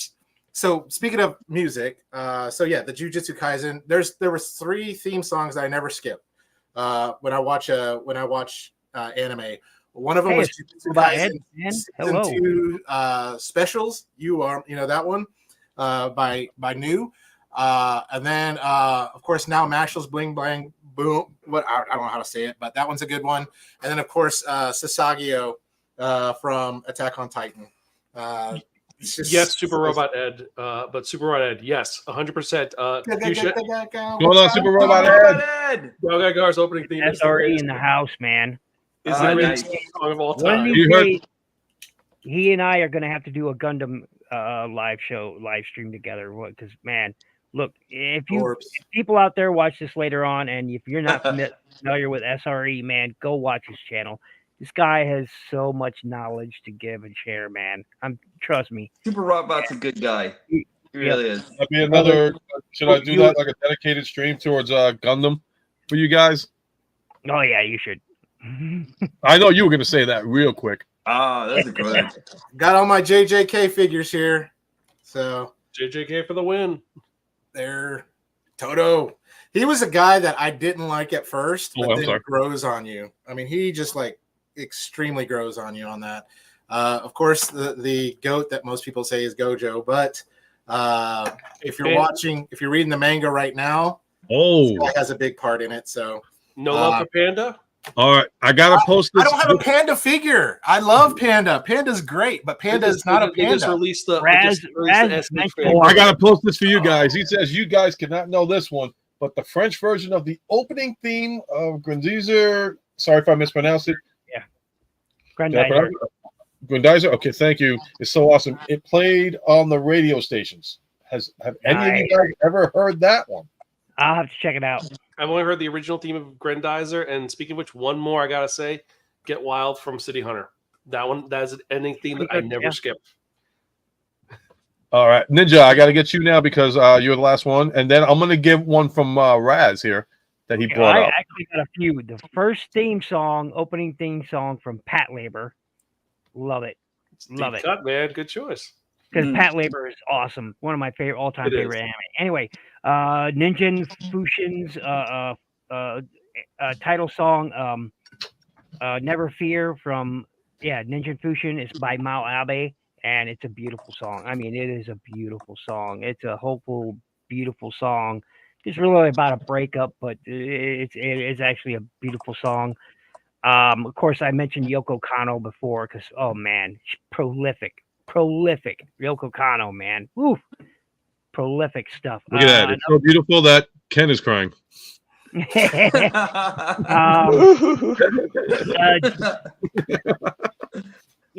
trying to think of some others. Mindarin. Of course, she does a lot of anime intro music. So, didn't she do Flare from Ari Ferretta? I believe it was. I think it was featuring her for Flare. Yeah. Did you guys ever see Angel Beats? Because that one actually has a really great theme song too. Yeah, that's a really good one too. Yeah, that one's actually kind of a tearjerker for me and everything like that. For like at the very end and everything like that, when they everything about that thing actually just talks about like the finality of life and everything like that. And like everything was beautiful about it. But the intro is just great. And the next one I'm going to mention is I forget the title of the song, but it's the theme song for Sakishi Montagare. So it's Tenchi Muyo, but it's a Tenchi. Oh, I haven't seen Tenchi in years. Oh my god. Yeah, I know the one you're talking about. I don't know the name of it. I forget it. Where he gets isekai'd. Well, one of the characters gets isekai'd into another world, and it's pretty fun. I like. Now I'm gonna Q Ranger opening theme, man. Yes. Man, is it badass? It's a Q Ranger opening theme is just every time that thing is a banger. It is. It really is. I kind of wish they actually brought that into America instead of the garbage that they're actually giving us right now and everything like that for that series. You know, just imagine 24 Rangers all in the same group and everything, and then I was just sold on that one alone. You know. Oh yeah, and then another sort of a Sentai theme is the one from Russia Sentai. Man, I love that intro song from Russia Sentai and from Be the One from I think it was Kamen Rider Build is pretty good. Yeah. So, I love the theme song from Crossfight Dangayo. If you guys are actually into Dangayo, the old series. The one was like Crossfight. That's a great song. Oh man, I saw that on a videotape. I think. Yeah. All right, so I'm gonna do something a little bit. I'm sorry. Go ahead. Finish off. I'm sorry. I was done. All right, so I'm going to bring up an outside. Okay, so I'm going to bring up an outside one. This is from Raz because he brought it up. And where did it go? Oh, Crossfight's good. Yeah. Witchblade, anyone? Witchblade. That's a I just saw the face. I love that show so much. I just saw. Okay, I got to zoom time. What the hell, Zan? We're leaving it at that, dude. Raze, I love you to death. Witchblade, come on, man. Witchblade is amazing. Are you kidding me? It's a good comic book. That's a comic book is amazing. The comic book is amazing. That anime was amazing. Like everything about that show just actually had style. The comic book was one I had to hide from my parents. What? I said the comic book was one you had to hide from your parents. That was one of those. My parents were very conservative, and so that was one I had to kind of keep like in the long box, like right in the middle where they don't really look, So. All right, so I'm gonna put some up here from Super Robot Ed. Favorite was Lupin Ranger versus Pat Ranger. I'm sorry. Hold on. One more. Cutie Honey. The theme song for Cutie Honey and the Loop on the Third theme. Yeah. Unless it's the live drama on which the theme song sucks. There you go. Raz is already said, "Come on, man, Maloney, she's great." Go Danner. They actually had I think it was like the second theme song for that series and everything. Go Danner actually just had like so much good stuff in there. Horny Flying Machine. That was probably Go Danner. Yeah, that's right. Wait, what about that one which just came out? It's the one which is it's Super Robots versus Real Robots. It's the one where it's the pilot gets in the robot and then it starts playing a theme song. He's like, "What the hell is that?" Because the robot's actually playing a theme song while it fights. Oh yes. That was the one Ninja Bill was actually showing us and everything like that. It was from the new Brave series. It's a new Brave series, but it's a weird one where it's like it's a brave robot in a non-brave world. Yeah, it's a great series. It really is. All right, so I want to see that so badly. When he was actually showing us footage of the fact that that bot actually has his own theme song that he's brazenly playing as he's actually as he's fighting these robots, just so epic. It's just so good. It's a bad song though. I got to involve Optination because he's been on guest a couple of times on the show, and he brings up this one. It's Final Fantasy anime. Kinda. Everybody gets an input on this one. I think it's an anime game, but I think it's they had an anime too. Do we count? Obviously we count the good Final Fantasy movie, but what about the other one? The one we don't talk about. Spirits Within. Is that anime? Talk about Bruno. I hear the pain in that. I think it was like more like anime made for an American audience. Yeah, but the other one totally is anime. It's CG, but it's anime. I think. What is the one? Advent Children. Advent Children. That's the first one. Yep. Oh yeah. Yep. And Super Raw Dad said they have an anime, so yeah, why not? Oh, they also do have that weird OVA where it's literally like from Final Fantasy 9. So yeah. I didn't know. Hey, nobody important. Hey, what's going on, man? I know him. He's a part of my channel. I gotta say, I think my favorite Final Fantasy was 8 though, because it looked so much like an anime. It's such a love story. It was a love story. Yeah, it was true. Yeah, and it was really good too. And then they went back to cartooniness in 9, but I was okay with it. Am I the only one who liked 6/4?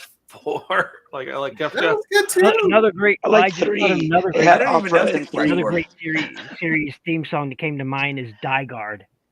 Die Guard, yes. Yes, Die Guard. Yes.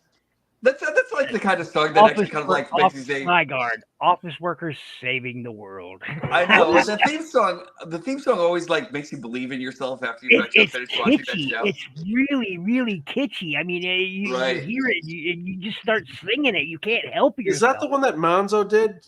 That's the one that Monzo did, right? Because there's a whole yeah. Because he also did that commercial for if you look at his earlier work, he did a commercial for a construction company where he wrote a theme song that's like an anime theme song for a construction company. That's crazy. It's called what is it? It's hold on. And so construction. Die Guard, yeah. It's called, hello, Elizabeth. How are you this evening? Welcome to the stream. We're talking anime. Ohai Tanaka, Kenji Kawai, and Zybeck was the studio. Yeah. All right. And it's such a kitschy thing. Oh my gosh, it's so. I would play. I literally would play it here. I'm not sure.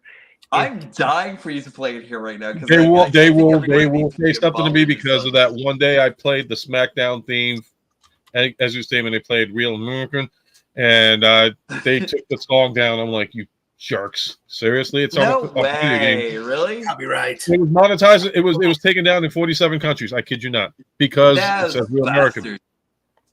Yeah, I can't do Can we much. just enjoy something? Can we just share our mirth about something? Yeah, well, you know what it is? It's crazy because it's not about the money. It's about I'm looking it up to see what the current copyright. Okay, we could play this, dude. We could play a little bit of it. I could play 10 seconds of it. I can name that song in 2. It'll actually be like da da da da da. Da. Wait, what's this? All right, Dad, I'm gonna put this link up. Oh, is that the right link? Am I supposed to put up? This was a link for something else.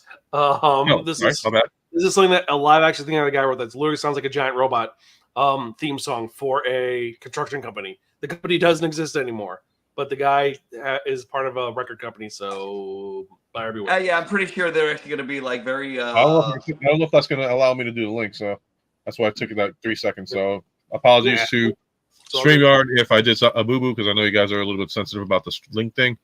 So I guess it's my turn to bring up something that anime. And this was another one. What about him? What about Martin? He doesn't say. Well, you know what it is? I'm having so much fun getting all this knowledge and information for you guys. I don't mind. I'm kicking back and relaxing and enjoying the conversation.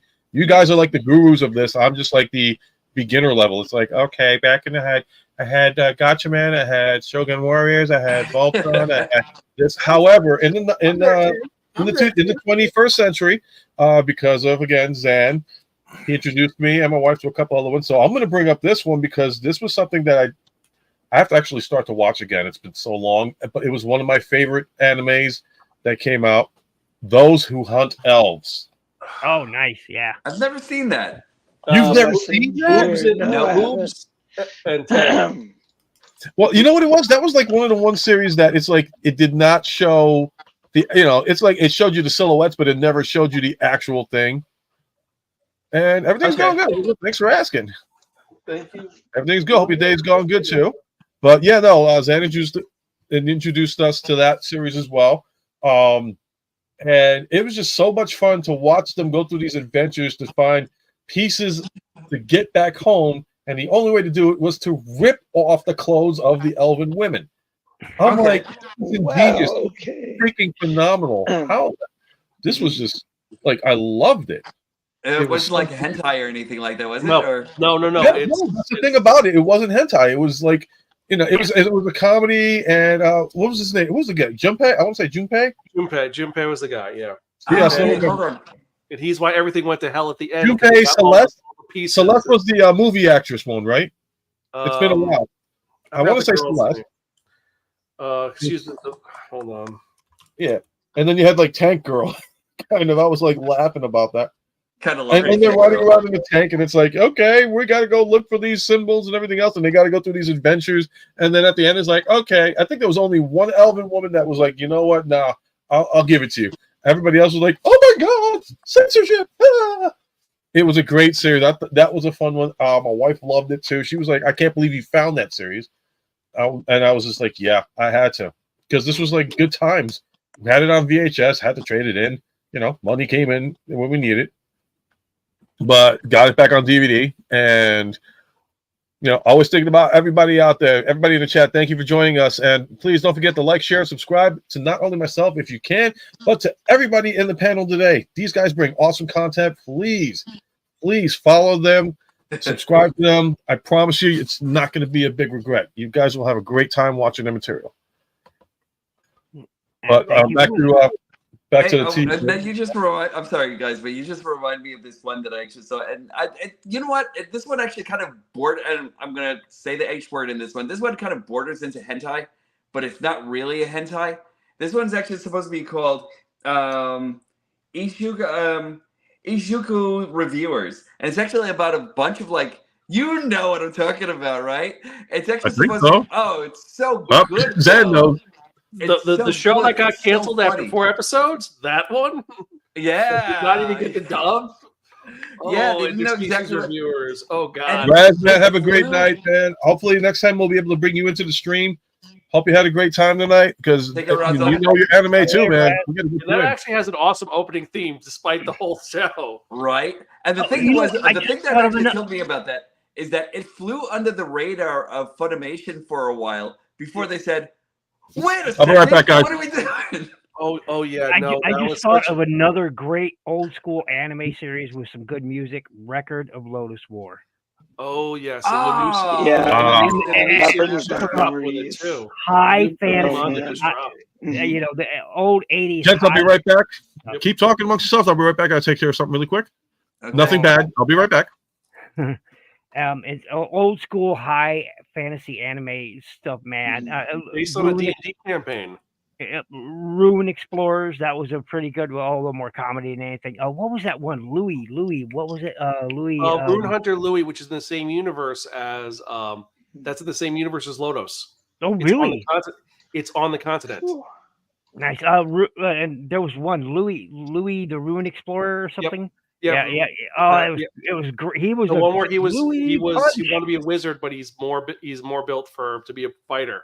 Yeah, it's fantastic. It's great Rune Soldier. comedy, great stuff. Yep. Great By stuff. the way, Jimmy, yeah. and I love the fact that Jimmy actually has like the third Voltron up on his screen here and everything like that. Now I need to see this anime. Second, actually. Oh God, I forgot about that. Yep. Second Voltron. That existed. I need to find out how that guy actually works because a friend of mine actually had the full toy at one time, like I've the whole got. thing. It was so good. I He's But, got 2 out of the 3. blue one. Where did it disappear find to? the blue one, please. I know. I'm actually looking. I'm actually looking. Yep, we're hunting. We're looking. Red and black. Blue seems to be the hard one to find. I know New York Hunter actually found the hand for Daruga, so let's see if we can actually find the blue guy. I used to be able to go to different shops for that. Now it is so much harder, man. Yeah, I know, right? I mean, I was at NC. It's like it is big. It is like There's someone hoarding them all. They're like, They someday have it's to gonna have be my them. day. Yeah. Well, there's a man who has a giant, a One day life-size will be my Yamato time filled to with sell. figures. No one will ever take this away. Right. They're all mine. I'm opening a new store My called the precious Blue is- Figure Store, and it's all mine. It's like your figures are mine. Oh, another When you finally meet him, he's actually sitting in like this in this chair with like this desk in front of him, and there's like the figures and like a box full of cocaine on the other side and everything. It's like It's kind of like it reminds me of like it'd be like Newman from Seinfeld. It's like Master. I felt like he was actually kind of like a Tony Montana kind of guy too. Oh yeah, no. Instead of cocaine, it's Right. what is it? What is that stuff called? It's not furikake. It's the other thing. The other, you know that powder that's on those rice paper candies. Yes. Oh yeah. It's just covered with rice paper candy dust. Yeah, let's stop. I just thought of hilarious. another great series I should have mentioned in my top 5 and I didn't. Moribito, because wow, That is a good what's that? series. Moribito, remember Guardian of the Spirit, is one of my all-time favorite female MCs. Mhm. At the most well-written, well-designed, well-thought-out, well-drawn. I mean, Moribito, Guardian of the Spirit, is utterly, from beginning to end, the music, everything is utterly fantastic. Yeah, I'm looking at the art for it so far right now, and it's just beautiful. I really should have put this as my favorite as on my top 5. I really should have. I I'm gonna zoom in on that one. And by the way, Elizabeth, we do once a week streams on different topics and everything else, but definitely you also check out these guys as well. They do some great content. Zen Elizabeth specializes in Stalk, manga. Yep. Go ahead, guys. Driver. Yes. Oh, look at that! And another sort of old school series, nice, is Green Saga. Green, am I saying that right? Green Saga. And the other one, which we cannot forget. Oh, nice. Yep, that's Very right. nice. That's And it. the next- I think you'd appreciate this here. Yep, I'm gonna zoom in on you. Oh, sorry. Oh, wait, let me go back to Zan really quick. Got back to you. Nice. you're Fun. That was a funny one. I got all 5 jackets. Oh, that's cool. Wow. Nice. Dog. Oh, you have got. Wait, is that Cyborg guy or is that Evoludar guy? That cyborg guy. The one, my 2 are the special edition King Jader and the special edition Emperor Palpelion. Oh wow! I saw that once. I saw that when I was in Akiba, and I should have freaking bought it. I'm right now. I'm almost tempted to pull the trigger on a Takara Gao Gaigar. Do it. Do it. I've got the Bandai Solo Chogogen one, and I have it. And I'm getting ready to do the review on the add-on kit one is beautiful as But well. does Takara's Gaigar go harder than this though? Because like this It's guy the original. Zoom time. Zoom. Cameraman, zoom. Does he go harder than this guy though? Because this guy's actually pretty good. He's pretty cool. He is awesome. I was gonna say Genestic is Takara's the original. You got to go with the original, right? All Hold right, on. I guess. You know, I was like, Hold on. I'm actually almost finished editing my review. It's going to be really long, but this guy just like made me giddy while like just reviewing this guy. This guy's just freaking. In other words, Norbs, you mean this?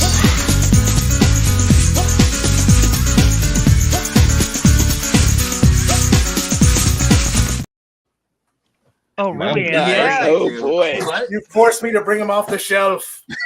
Forced me to bring my. There we go. Now we're gonna start bringing our toys out, folks. There we Nice. go. Oh, that's Nice. great. Wait, is that the model or is that the figure? Because I have, This is the figure. This is the Bandai Solo Shogun one. yeah, I Oh, have the Vygar? real. I got the Oh, real Choco grade, and Kid. that thing is a freaking is a grenade. Yeah, that guy's Love a it. beast. Can't do Yeah. anything with it.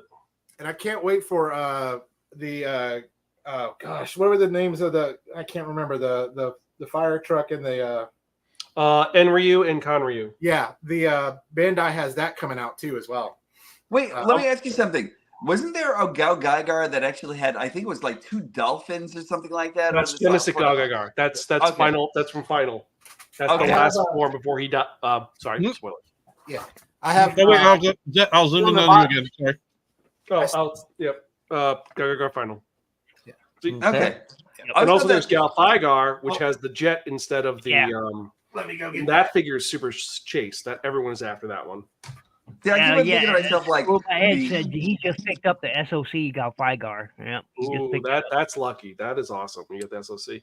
Also, there's a Super Robot War version, the figure, which I've seen, but I've only seen it. I've never actually, I've seen it at cons. Oh Lord. Oh Wow, you wow! lucky Wow, bastard. he nice. dropped the gauntlet. You All right. lucky bastard. You You win. just We're won not it. worthy. We're not Yes, worthy. that's what Yeah, so-and-so. Uh-oh. You just won it all, man. Who You needs, just won it who all. needs the blue pill when you've got Galfigar? Is that the one that comes with? Nice. Is that the one that comes with the actual? What is it? The stamp. I The don't Hunko? know. I haven't opened it yet. I'm saving this for my final review. That's but an it awesome does thing to work- hold. But for that's final. kind of the Wow! Look at man. Wow. It looks Beautiful. so Is that awesome. gonna? So is that review going to be called Final Gao Gaigar Final Review? yeah, that would be awesome. All right. Oh, this is All right. awesome. So he's showing off everybody's showing off robots. This is the closest I can get to anime robot. Oh, Yeah, I saw those behind see, you. that's Very a nice. grail right there too. I still haven't gotten that guy. Just got him and say, Nice. so happy to get him. All right, so we're gonna go back to anime, and this one I think everybody under the sun except for me, because I was never able to get access to it, but I think everybody else has. Next topic of discussion, and this is in the wheelhouse of you guys: Transformers Victory. Love it. Yeah, very nice. I Love it. I love it. I love it. I My favorite all-time of them. favorite TV series. Nuff said. I think it just Nuff said.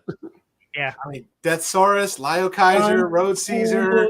Land yeah. You know, And now with the I- figures that are coming out, I kind Like that. of hate myself slightly for not getting Deathsaurus, but that's because I was chagrined for being able to get Victory Leo or Victory Saber Saber. at first. Yeah, and So then I put 'em finally back got on the the Victory. You should be able to find them for the regular price they came out for. No, but Yeah. I finally found. Yep. I finally got a Hasbro. Victory Saber, Hasbro right? Pulse. And then I was just like, "Yay, great!" Because like one of my friends actually sold them to me, and then all of a sudden I was wanna just hear like, I don't have that Saber. I want to hear it. Uh, So robot ahead. I want to hear it. I want to hear it. I want to hear it. You said you could do it, so now we all want to hear you do it. You got to jump in here. You got to, or maybe the next show, but we're gonna hold you to it. Super You knew the tide of the battle would turn when that theme song came on. Yeah. It's like it was on like Donkey Kong. I'm telling you. Hell yeah. Yeah. That's such a great. I mean, that one. I mean, Headmasters. No, Super God Master Force. It was a trudge to get through that one, but then when Transformers Victory came out, I just to get through the first 10 episodes of Super God Master Force was like, okay, and, I'm kind of sad because I know everyone kind of just like dropped off of Transformers, but I'm sad that Transformers Zone only got the one episode. I'd love to got see the more. worst song I like ever. Transformers Zone. I always wanted to see that too. Zone. Yeah. Sky Atlas and what was he called when he God Bomber, or what is it when he is combined? I thought it was pretty cool. But I'd love to see. I don't know. I think we said this before, but I would love to see a multi-dimensional kind of Transformers cartoon or something like that that has all the Autobot leaders, all the Decepticon leaders. You got. That's right. Especially the Power Rangers Red episode of Transformers where we get all Overlord. You get all of them. Yeah. I think they actually really need to make Iron Factory, Legends. Lyle Kaiser? No. I skipped it. Yeah. I'm still going to get used to Transformers 2001. Transform. I bought the series and I'm like, I got to get used to it. I got to power through it. Car Robots had the worst entry music. It was the worst. I still say the best of that the thing, I hated that song so Jam much. Project Transformers song. Yep. The best song the best recent song was probably Transformers Cybertron. Like right from the beginning, you were just like, oh, you know, you just like really had to like listen to everything that was actually going on. And then you were hooked. You were hooked into the show. You know, I love that show. Transformers Evo is what I'm thinking about. You know, they thankfully, you know, it wasn't much better, but thankfully when Car Robots was brought here to the States and they called it Robots in Disguise, you know, they actually changed Americanized the theme song, and it was better because the Car Robots one was terrible. Not the most terrible of Transformers intros, but it was pretty close. The worst one is, for me anyway, is Zone. I hate the theme song. Yeah, that intro is horrible. Really? I like that Transformer Zone. It gets stuck in your mind. It's horrible. I'm gonna queue it up on YouTube and listen to it after we're done here. Oh, don't torture yourself. I like torture. I like torture, so I'm gonna check it out. It really sticks in your mind. Be ready. Not so bad. 20 Cent had the worst theme. Super Robot has said. Agree to disagree or disagree to agree? Or agree to agree? I'd put it third. I would put it after Zone, after Car Robots. I would put it after those. So how about this, guys? What is the worst anime intro you've ever heard? Second season of Attack on Titan. Dumper. Boy, this is an ALT. An ALT reference, finally. It's tough because if you didn't, I don't like something, you just skip it. It was the really like fruity song. It didn't go along with Attack on Titan. It just like it was that you had the one that was just real epic, and then there's just the and then you get the Sasageo, which is awesome. But there was the one in the between that was just not. It was yeah. I can see that. Yeah, I get it. I'm like, you got these badass warriors, destroying Titans, and you got this like just feely goody song, I would. It had a nice beat to it. I felt like jumping off the freaking sewer pipes and shit. I don't know. Well, that's a hard one for me because I've liked so many of them. But that's a really hard one for me. Oh boy. Yes. No. Nobody important. You're 100%. I love Rock the Dragon, but you are 100% right. Compared to T'Challa and Jalad, yes. Yeah. You're right there. Agreed. Yeah.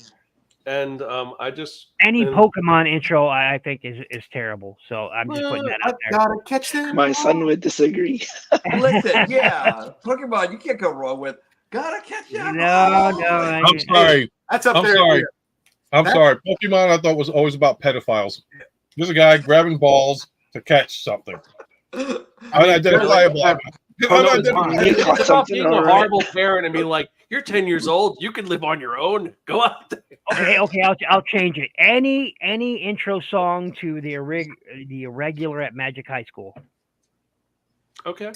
there you go. Mine's a deep cut. It's I'm gonna be an angel. Oh, Wait, what? It is a very crappy anime. Yeah. Wait, what it is has it a called? very southern accordion style opening. Just look up. I'm gonna be an angel. It is a weird show. Huh.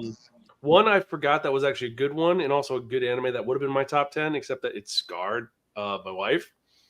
She got so mad about it. Made in Abyss. I'm waiting for the scream. I'm waiting for the scream. Oh, what did you say? Wait, no one has Any seen Made in intro for Abyss? Urusai Yatsura? Oh, Lum, you cannot go wrong with Lum. Lum is amazing, and the theme song is amazing. Even the new one, the 2023 opening. I love that opening.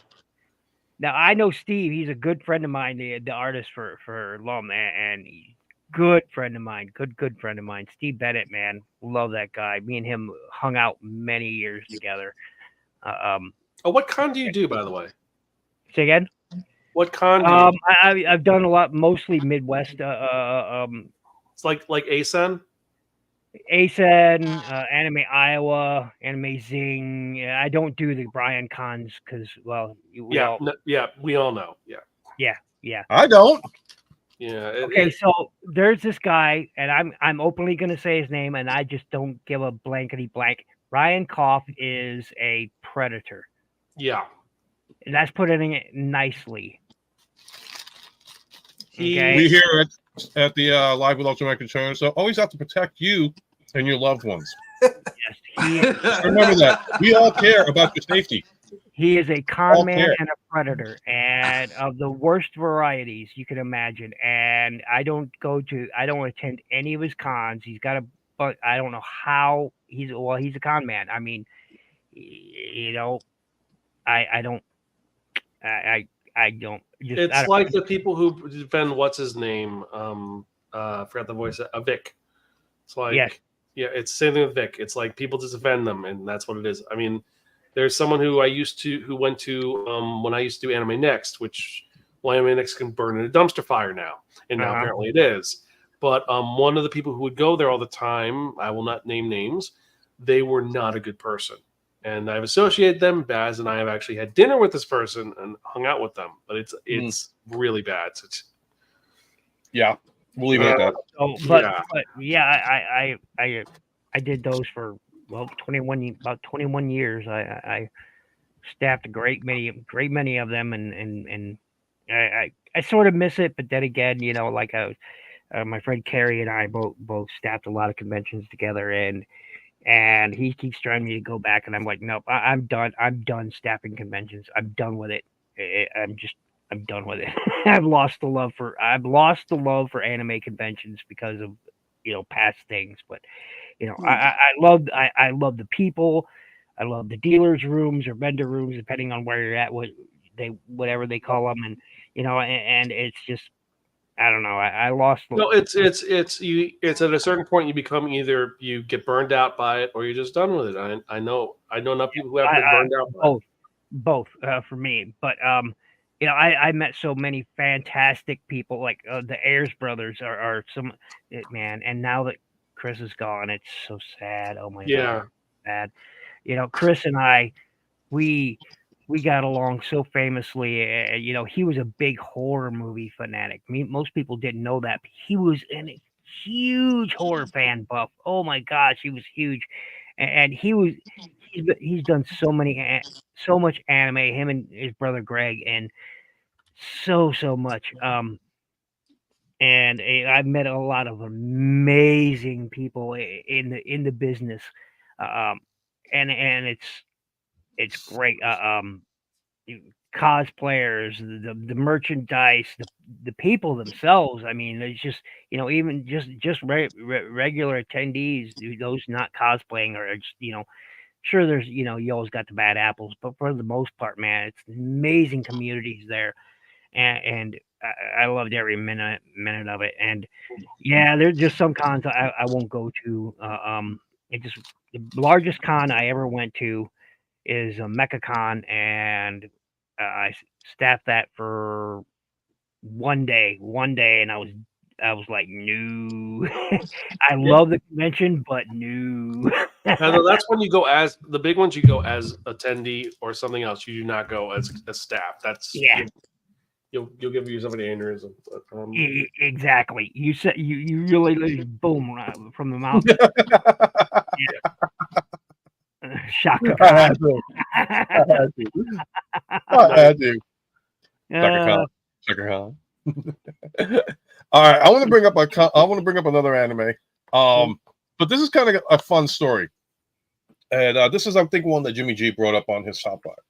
So I worked with Zan at Anime Next, and it was at Somerset, New Jersey. He's going to know where I'm going with this. I already know where you're going with this in a minute because it's one of 2 stories, and I know which one you're going with. So you might be right on yourself.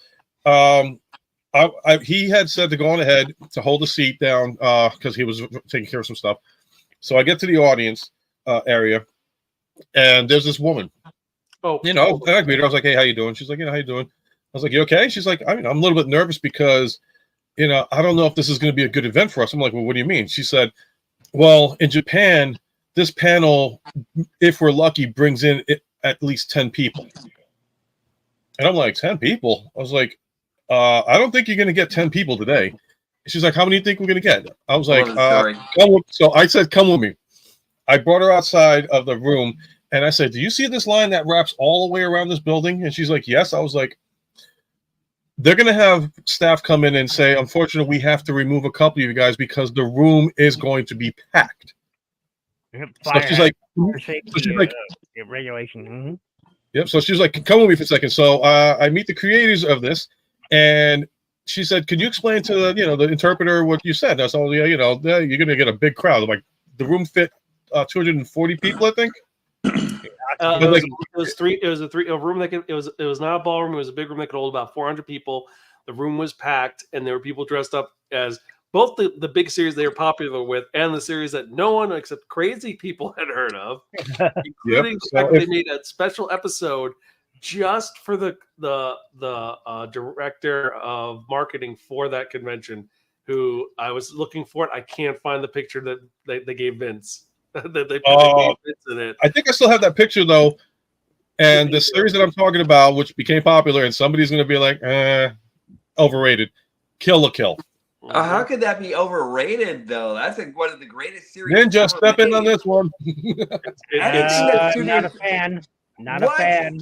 Anything that Studio Trigger actually touches is gold. Okay, I haven't even seen Darling in the Frank, and I'm glad everybody enjoys it. I like Darling in the Franks. I haven't seen. Have you done Under Ninja yet? Wait, how can you downplay Kill la Kill? It's got it has everything. I'm just not. I'm not a fan. I'm not a fan. Puberty? Yeah, I'm just not a fan, and that's okay. That's okay. Everybody likes. Don't you love happiness? Don't you? Yeah, that show doesn't bring me. It brings me the how shall I put this very nice? Okay, so it brings me what the fuck am I watching moments. Wait, what didn't you like about it? Start off from the beginning. I didn't like the premise of the show. I just didn't. Really? I didn't. Yeah, okay. But that's okay. I mean, and one more thing I want to talk about is conventions. Is I love Anime Iowa. It's one of my favorite conventions in the world, and I'll tell you why. Because it is a dying breed. It is a non-profit.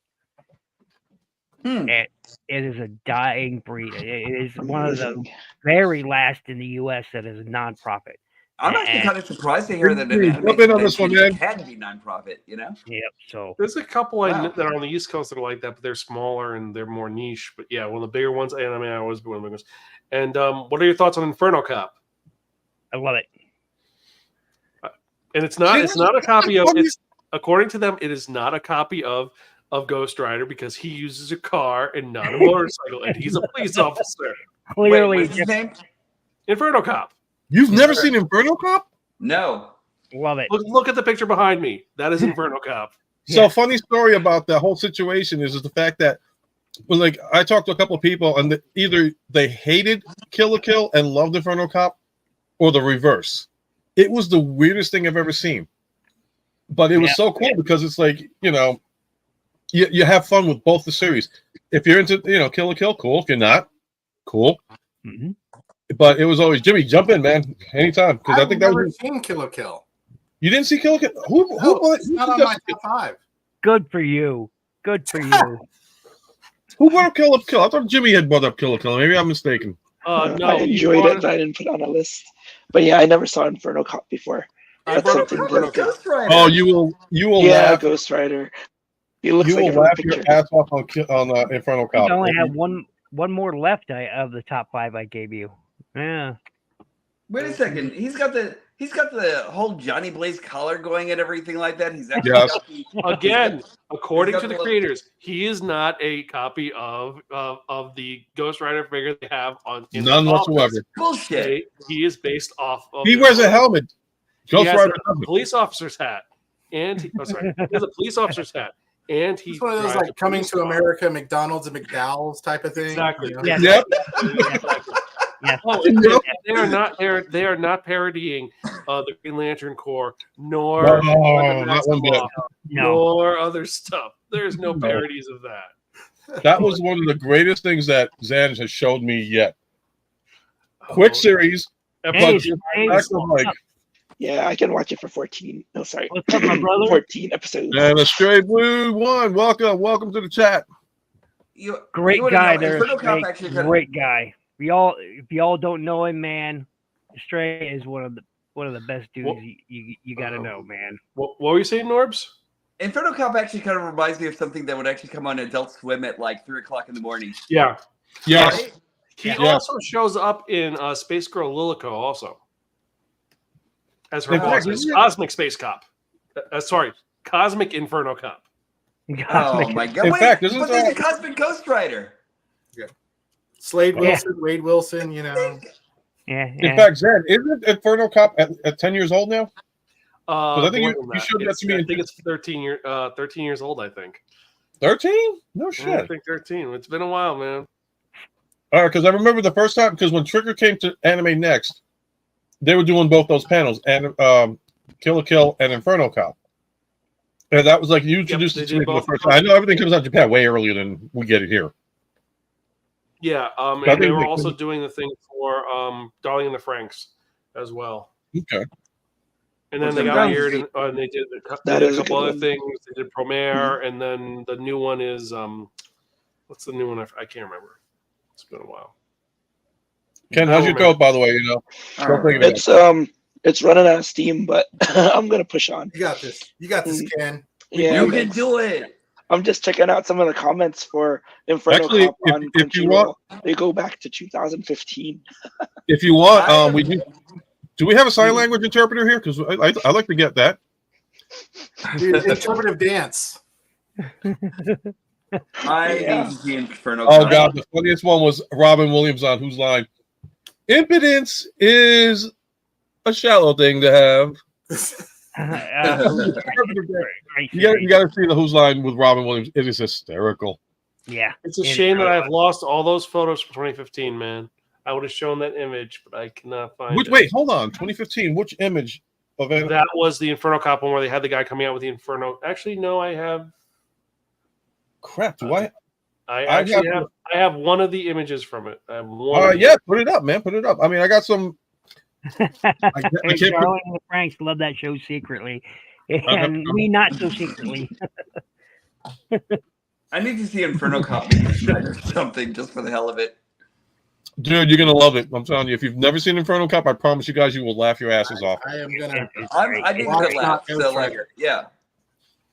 I mean, I and like, was I'm not a big. for Because I'm not a big. either a good tearjerker or a good laugh. So like, I need to go either way. Oh no, you're gonna get a laugh Yeah. Okay. because So I'll tell you right speaking now. of tearjerker, Like, I'm sorry. I don't know if this is spoiler territory, if I could ask this or not, but what, if you're thinking from anime, what death shook you most? Oh, Kazuma from Gurren Lagann. Shit, I missed. Mm. Oh, what death? Boy, oh boy. Are we including the one we spoke of earlier? Yeah, right. Actually, wait. One more. Roy Fokker from Robotech. Oh, That was a tough one as a That kid. was- That was a tough one. What about Hugh? the first 5 minutes of from Transformers. FMA. Wait, what? The first 5 minutes of Hughes from Transformers the movie. FMA. where he's going to No, see I'll his give you daughter. And That was very uh, tough, Jim. No, I'll give you one, Jimmy. Sven. Sven. Sven. Yes. Oh. But he only died in the He newest didn't version. die. Yeah. He was in a coma. Did he die in the newest version, though, the Netflix version? I can't remember. But A couple from my top 5, most recent. Hopefully, it's not spoilery for some people. Of course, Sasha from Attack on Titan. It's just like that was man, that hurt. That one hurt. And then Nami. oh, you just reminded me of something. The image I had before of Akame got killed. The male lead when he died. Oh my gosh, that was all the ones I have are all spoilers. All spoilers. I know Okay. it's tough to answer that though. I will say this though. I will give you the ones. The series. I'm not gonna say what they are, but I Want to Eat Your Pancreas. Okay. Ride Your Wave. The one from Wolf Children. That one's really rough. I'm gonna say Bebop. We know. And then one which is just truly I'm going to say Made in Abyss. The third movie, because that one is horrifying. I have one and only one. That is probably the most traumatic death in all of anime history. Setsuko, Grave of the Fireflies. Yes. Oh my God! Yes. The Yeah, most you mentioned that movie before. you'll ever see in your life. Yes. And the reason why I say yes is because my hand keeps disappearing. But that man showed me that one day. It is the most Anything anime related, that's it. Look, I am a hairy, grown ass fat man, and I bawled my eyes out, and and I mean, Setsuko's death was truly traumatic. I mean, it's just that poor little girl. I mean, Yeah. even thinking about it right now, I'm almost crying. I mean, it hit me so hard. It really So affected hard. me on my core level and everything, because I totally related to that character altogether and everything. And it was just like, shit, what am I going to do with my life? You know what I mean? Like, that's how much it affected you, I know. And then I had to Me get and my therapy daughter, and all this like, when other we were jazz. watching Demon Slayer, Rengoku. Like we were watching, Yeah. that, and it's just like Right. my favorite Hashira done. So Okay, we got to cheer this up a Transformers bit. really is an anime. It's probably the death of Optimus Prime. like I said, the first 5 minutes of the Transformers the movie, just like as a kid, just That like, was wow. what the hell? And my Yeah, parents think made about me go that. see that by myself. Nobody wanted to come, so I was there by myself. I'm so sorry, Ken. I'm so sorry. Hugs to you, sir. Thanks, buddy. Now this has actually become a support group for Ken. So It's okay. Yeah, He comes back. Setsuko is Remember, we love you, Ken. never moved on. Thanks, That's the buddies. reason I'm still talking about it. I've never been able to move on from that moment. And I mean, it is just, he, no matter how she died with a piece of watermelon in her hand. I mean, for crying Ooh, out I hate loud. watermelon. I think I'll feel better. I mean, it just, he tried so hard to feed her and save her life, and it was so traumatic to me. I mean, it's been years since I watched it, and I've never watched it since, only because of that moment. It's probably been, I don't know, 10 years or more, and I can never watch it again. Never. Agreed. I totally get you. And it's I think the thing is that he said that it's based on a book written by someone, and he said that that's how he wanted it to go, where he dies as well, because he survived.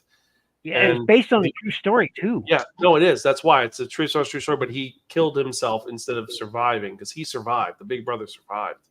Yeah. The other anime which I completely don't like thinking about because it drew it up is Barefoot Gen. Watching as he's trying to get his little brother, his sister, and his dad who are dying in a fire while he, a 10-year-old boy, is trying to open the thing, hold it open to get them out. Yeah. And then later on, his little brother. Question. What was that, Jimmy? I said, I'm glad we can bring some cheer into everyone's life with this question. We gotta get off. We gotta get to the series. Support group. This is all right. So support group. So here's one. It's not on anybody's list. In fact, I'm extremely surprised at the fact that nobody even thought about bringing it up. And I get it's not part of the top 5, but the one series that had became super overplayed out, I think, and I'm definitely interested in input on everybody on this one. The one series that you can find at Walmart for $12.99 on Blu-ray for the record, Akira. Akira is great. It is great, but it's I don't know. Wait, let me I've seen it too many times. Let me clarify. The original one is great. The new dub version is terrible. I never watched a dub. I don't watch dubs. I never even knew about that one. I'm the same thing. It's like the Steam line dub is okay. I prefer the Japanese dub. I do. The new, but either way, the manga's better. Let's be honest. They only cover 2 volumes and they make up their own ending. It's like watching the new dub of Vampire Hunter D, and you're like, "What the hell am I? What is this?" Hey, Bloodlust has a great dub. Original Vampire D was great. Original Vampire D was great for me. Yeah. The Bloodlust one, I was kind of like, although my wife would put me on the couch because she loves both the series. That was remember the Bloodlust is only an English dub. There is no Japanese dub. No, that's why she loved it. She can't stand reading subtitles. I know that. I know. Mm-hmm. Yeah, I'm trying to remember. I don't know one anime that actually cried on yet. I don't know. Stray, but you guys brought it up. Well, I think they've named some that can probably get you there. Yeah. Yes. Rewind the stream and you'll see what they're talking about. Yeah. And go for that. What was another one? I'm not crying. So whose turn is it next? Jesus. So I went around. Actually, Lynn, you're next. Yep, it's back around again. Okay. Yep. Well. So let me bring up one. My last pick, which is the only one left. Which you call it. Mushoku Tensei is. So my favorite genre is isekai or Sky. Yeah, is my favorite genre of anime, and Mushoku Tensei is just. I love the story. The artwork is fabulous. I mean, even the backgrounds. You'll find yourself pausing just to look at what's going on in the background. All right, I mean, it's really great, and it's at first you're like, okay, it's kind of generic, but once you delve deeper into the manga, which I prefer the manga over the anime, but the anime is just as good. It is a really, really good series. I like the characters. I like the music. The music is great in the series. Both season 1 and now season 2. I think season 2 is just about finished, if I'm not mistaken. So I'll be waiting for the next round. I can't wait till. Oh, I was about to spoil it. I was about to say I can't wait to see when they turn on the man god. But then see now I'm spoiling it. It's on my to-do list. Very good. Oh, yeah. It's either you love that series or you hate it. There's no in between with it. And I like the light novels. I do, but and the manga I'm not a fan of. But that's just me. But I'm also no. I get it because there are people who will read the light novel and then read the manga and they'll say, "What happened?" It's not that. It's they go. The anime went for the first 6 episodes. I gave it the typical watch, and after 6 episodes, it got its stride. But those first 5 episodes are rough. Yeah. Well, yeah. I totally. I see. I do the 3-episode rule like a lot of other people do. Yeah, no, this one everyone's like, oh, you gotta keep going. I was like, I gave it 3, and I was like, you know what, I'll give it the 6. And by 6, it catches up, but it's like it's a slog. Yep. In case people aren't familiar, 3-episode rule is basically you watch the first 3 episodes of a series, and if by the 3rd episode you're just not feeling it, then turn it off, move on to something else. I mean, that's basically treat it like the Disney series of Star Wars. Or DS9, where you gotta get past a couple episodes. Yeah. Wait a second, DS9 was excellent. DS9 is excellent. DS9. I said the first 3 episodes of DS9. Oh yeah. Yeah, DS9 is one of No, those. not even the first The first season. the first 2 seasons. The first season is a little bit blah, but then Yeah, it really picks up. it's DS9 is amazing though as a whole, but that opening is rough.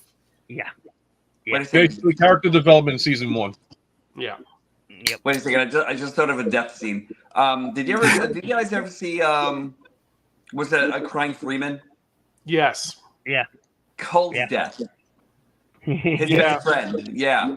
Yeah. That was actually kind of grueling, and I was just like, and the music and the intensity of that whole entire thing that went into the burial at sea and everything like that. You know, like not that you guys should watch it, but you guys should watch it. But like, it's a great series, and like that scene alone, one of the most painful deaths you'll ever see in anime.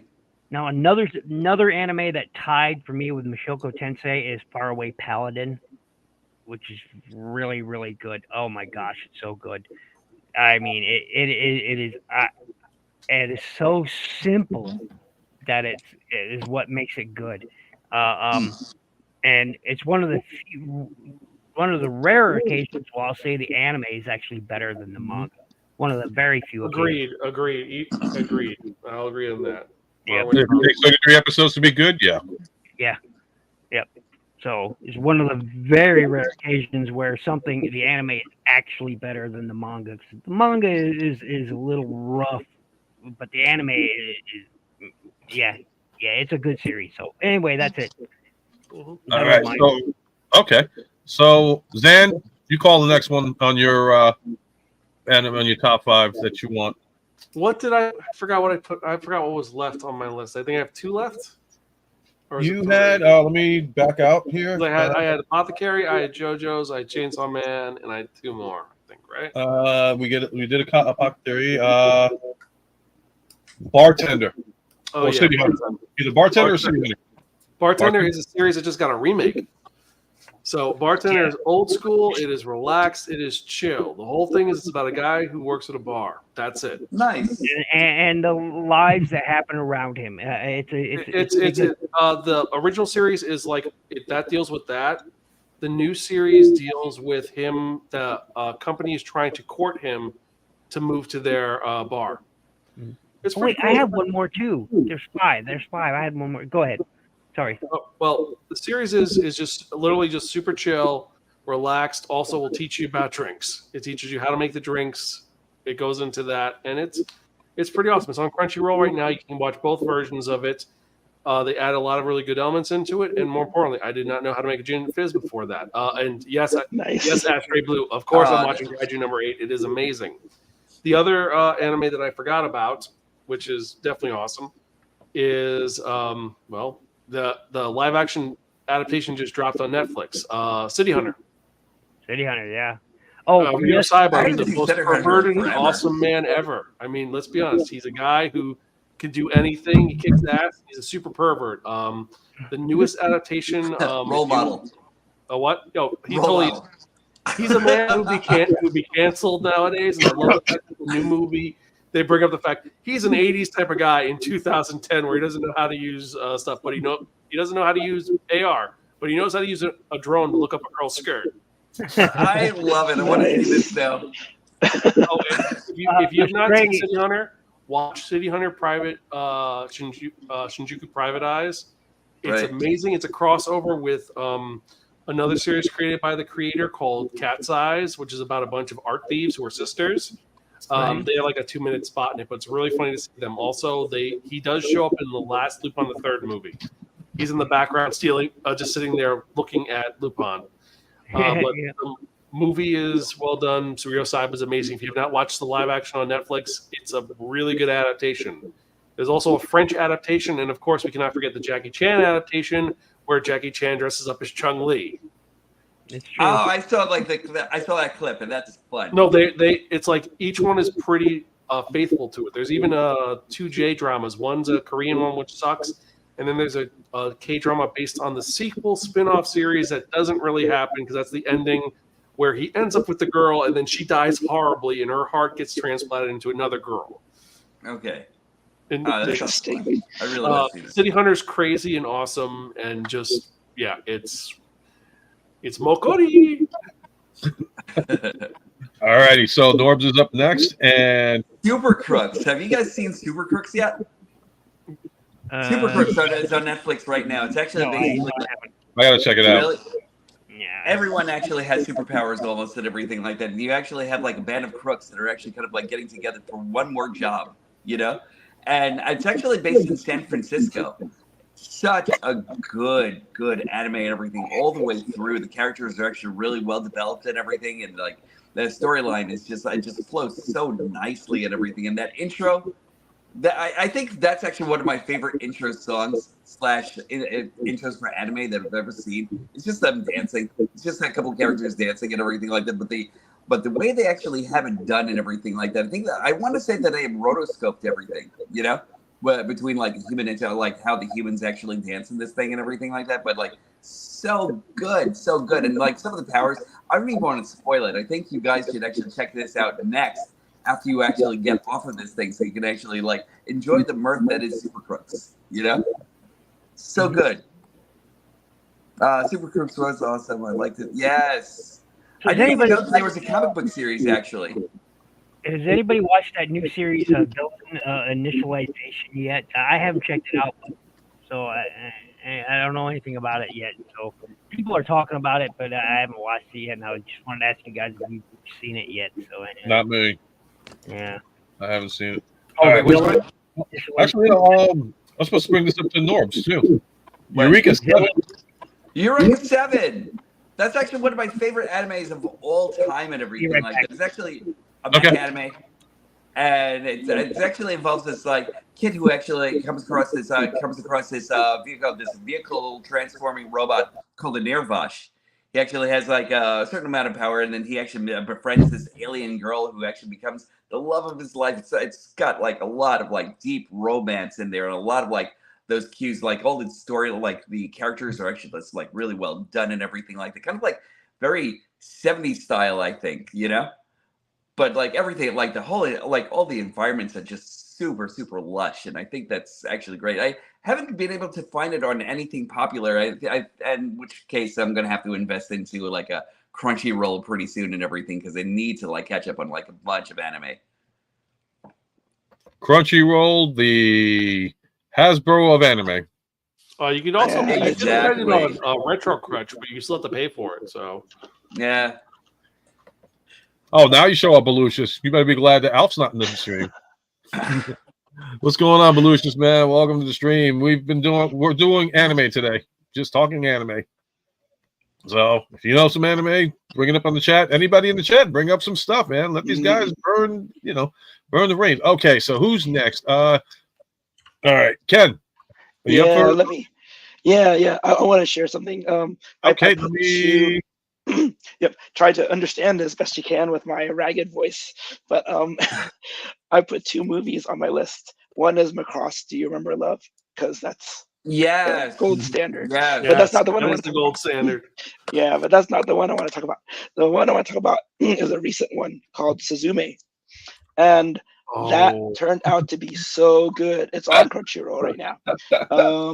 It is so good. It's like a high school girl, and she meets this stranger as she's going to school, and he's a closer. He saves the world basically each and every day by going through this door, or holding the door closed and locking it before it destroys the city where the door resides. And so there's a chair in this, and people joke about it being a love story between a girl and a chair. So, but it's not really the case. The guy is changed into a chair because a cat does not like him, and so it sounds funny. It sounds a little bit weird, but it is such an awesome action movie anime, and they go through the doors. They go to different parts of Japan. They try to save different parts of the city, because once the doors open and there's these huge red arm type octopus type things that come out, once they drop, they cause earthquakes and they destroy whatever they land on. So but yeah, in the guy ends up needing to sacrifice himself, and the girl, like I said, she normally people don't see these doors and don't see these earthquake causing things, but she does, and there's a reason behind that. And then they solve that at the end too, through some time manipulation and stuff. So it's got all the good things that we all love. I think time travel, doors, death, danger, action, and all in this pretty awesome anime movie. So I recommend that. Nice. Cool deal. And now we go up to the man, Jimmy G. So I think the last two, we've talked about them really, but of course, 10 years in the making, Attack on Titan. Yeah. Just what I love about that show is, again, you need to watch it again because you see how they set up everything. Like after you catch the ending and everything like that, and then you go back and watch, and you're like, oh my gosh, I can't believe that was set up, and I missed all the clues and things like that. Just the everyone's seen all of it, right? Yes, no, yes, and no. I still have to get to the last season 4. But anyway, it's great. It's awesome. Need to watch it. One that I forgot to put on my list, and there's just so many, right? There's just too many, and I can't believe I forgot to put this even in my honorable mentions. And I just recently watched it, and I binged it when I started watching it. Was Vinland Saga. Yeah, it's good. So with the historical, I mean, it's rooted in history, and not loosely rooted in history, but I just love the journey of Thorfinn in that, and his journey into knowing that, that basically being the strong man doesn't mean being the fighter, right? It's just so cool. And you see that season 1 so action packed, and then season 2 it just really is that character developing, story developing, and things like that. It's sort of a turnaround, yeah. And so I can't wait for season 3 of that. That's going to be awesome. But yeah, definitely Attack. The series gets so good, and the ending for it is so powerful. Yeah. You're in for a crazy ride. And then, of course, I think the last one on my list was Jujutsu Kaisen. It's just great. And if you're reading the manga right now, everyone's just in for a ride. It's just there's a lot of cooking going on, just to put it that way. So it's so good. Norbs, you can start watching that on Netflix. The first season's on Netflix, as well as Jujutsu Kaisen. I saw it actually making you right now. Yeah, if you want to watch it chronologically, you got to watch the first 4 episodes of season 2, then you watch 0, then you watch season 1. But I definitely would recommend watching season 1, 0, and then watching it the way it was intended. I'll tell you one thing, guys, we're actually going along into things. I'm actually kind of secretly adding things on my list over here and everything as we're going into it. Yeah, I must have added 2 or 3 things to my Crunchyroll already. Stray's latest comment said it's good, but you don't trust anything you see. No, you want to know an anime that you can't trust anything you see or hear? Paprika. But that's all Satoshi Kon. Yeah. All Satoshi Kon's movies except for You're right. you can't trust. Right. Satoshi Kon, he's all about the mind fuck. He was amazing he was an amazing genius. It's a shame he lost. He was, but yeah, he was all about the mind. And pardon the language, but he was about mind fucking you. That's his whole thing. That's what he wanted to do. He wanted the audience to go in and have their minds blown, or be so damn confused they'd walk out not knowing what the hell just happened. Yeah, but it was the journey, not the destination for him. Yeah, I mean, he was amazing. He was freaking awesome. Oh yeah. Satoshi Kon has gone down in history to be one of the greats. I mean, Pat Guetta, yes. Lane. That series is also a mind fuck. Oh, yep. Best, and also an amazing Yeah. opening. I love Duvet by Boa. It's one Oh, of the Yeah. best. right. Yeah, I'd forgotten. That's a Yeah. great song. Yeah. Yeah, what is it? Present Boa day, makes present great music. life. I totally Oh, forgot man. about that too and everything, until you actually just brought it up because Serial Experiment Lane by Patega, That's 2678. yeah, that series. I own it. I've watched 15 times. I still don't know what the fuck half of it is. And we don't blame you, and none of us would blame you for it. Yeah. I gotta ask Zan this question because this was one of the animes, and I drew a complete blank, and I'm so pissed off because it was one of my favorite ones. All right, so I don't remember the title. All I remember, it was, I want to say, 4 assassins. They had good adventures. It was a little bit 4 guy assassins. Night Hunters. Is it Night Hunters? And they had the yes, the one which was essentially. Thank you. I got to write that down. Night Hunters. Yep. I have been looking for that, and I just didn't remember the name, and I kept getting real quick. I'm going to be heading out in a bit, so I'm going to mention my last one real quick here, which is Shangri-La Frontier. I like that. I'm not much on the game anime thing, but I gotta say Shangri-La Frontiers really caught my eye, and it's I love the main character. It's an isekai that isn't an isekai. Yeah, I mean it's it's one of my favorite genre, obviously, but he's so fun. He's so abstract. He's like, here's the way the game is designed, and you're supposed to play it. And then he comes along and says, screw all that. I'm just going to do things my way. And it works. And crazy action, beautiful backgrounds. The music is pretty good too. So, it's right up there, on my list. Another one that I really, really liked, and I'm hoping they're going to make a new season of pretty soon, is Overlord. Loved Overlord. I'm hoping. Right now, I've just started watching the next season of Slime, reincarnated as a slime. So just started watching that, and High Speed Etoile. If I'm I don't speak for it. That's pretty good. I'm a racing anime guy. I mean, come on, racing anime. I just wanted to show you guys this real quick. Now, we were actually talking about Serial Experiments Lane and everything just now, so I actually had like this. I had that. I recently threw that out. Did you really? What? No, it got damaged in transit. Oh, I've actually had this, the one for Armitage, for years. And yeah, no, my Armitage is still good. My other one's still good. That one I had to throw out. It's done. It broke. Yeah, it actually it's a shame. Yep, I still have that. I still have that CD. I still have that. Yeah. Oh, man. Kind of curious. I never really opened this. What was the other? Like I said, the other one is Made in Abyss. Is definitely worth checking out if you want to be horrified. Because the whole premise is that it's about these 2 10-year-old kids who decide to go through the abyss. It's a giant hole in the middle of their town. I know what one you're talking about now. Yes, yeah. And what happens is that how it works is this. If you go down into the abyss, in each layer, there's a curse. So if you come back up from the first layer, what happens is you get kind of a headache and a little bit of nausea. It's fine. Then you go to the second layer. If you get to the second layer, when you come back up, you now have hallucinations and pain. Third layer, you're bleeding out. When you get to the fourth layer is it gets a lot worse. Oh, a lot. And these are, like I said, there's a 10-year-old kid and her friend who's a robot.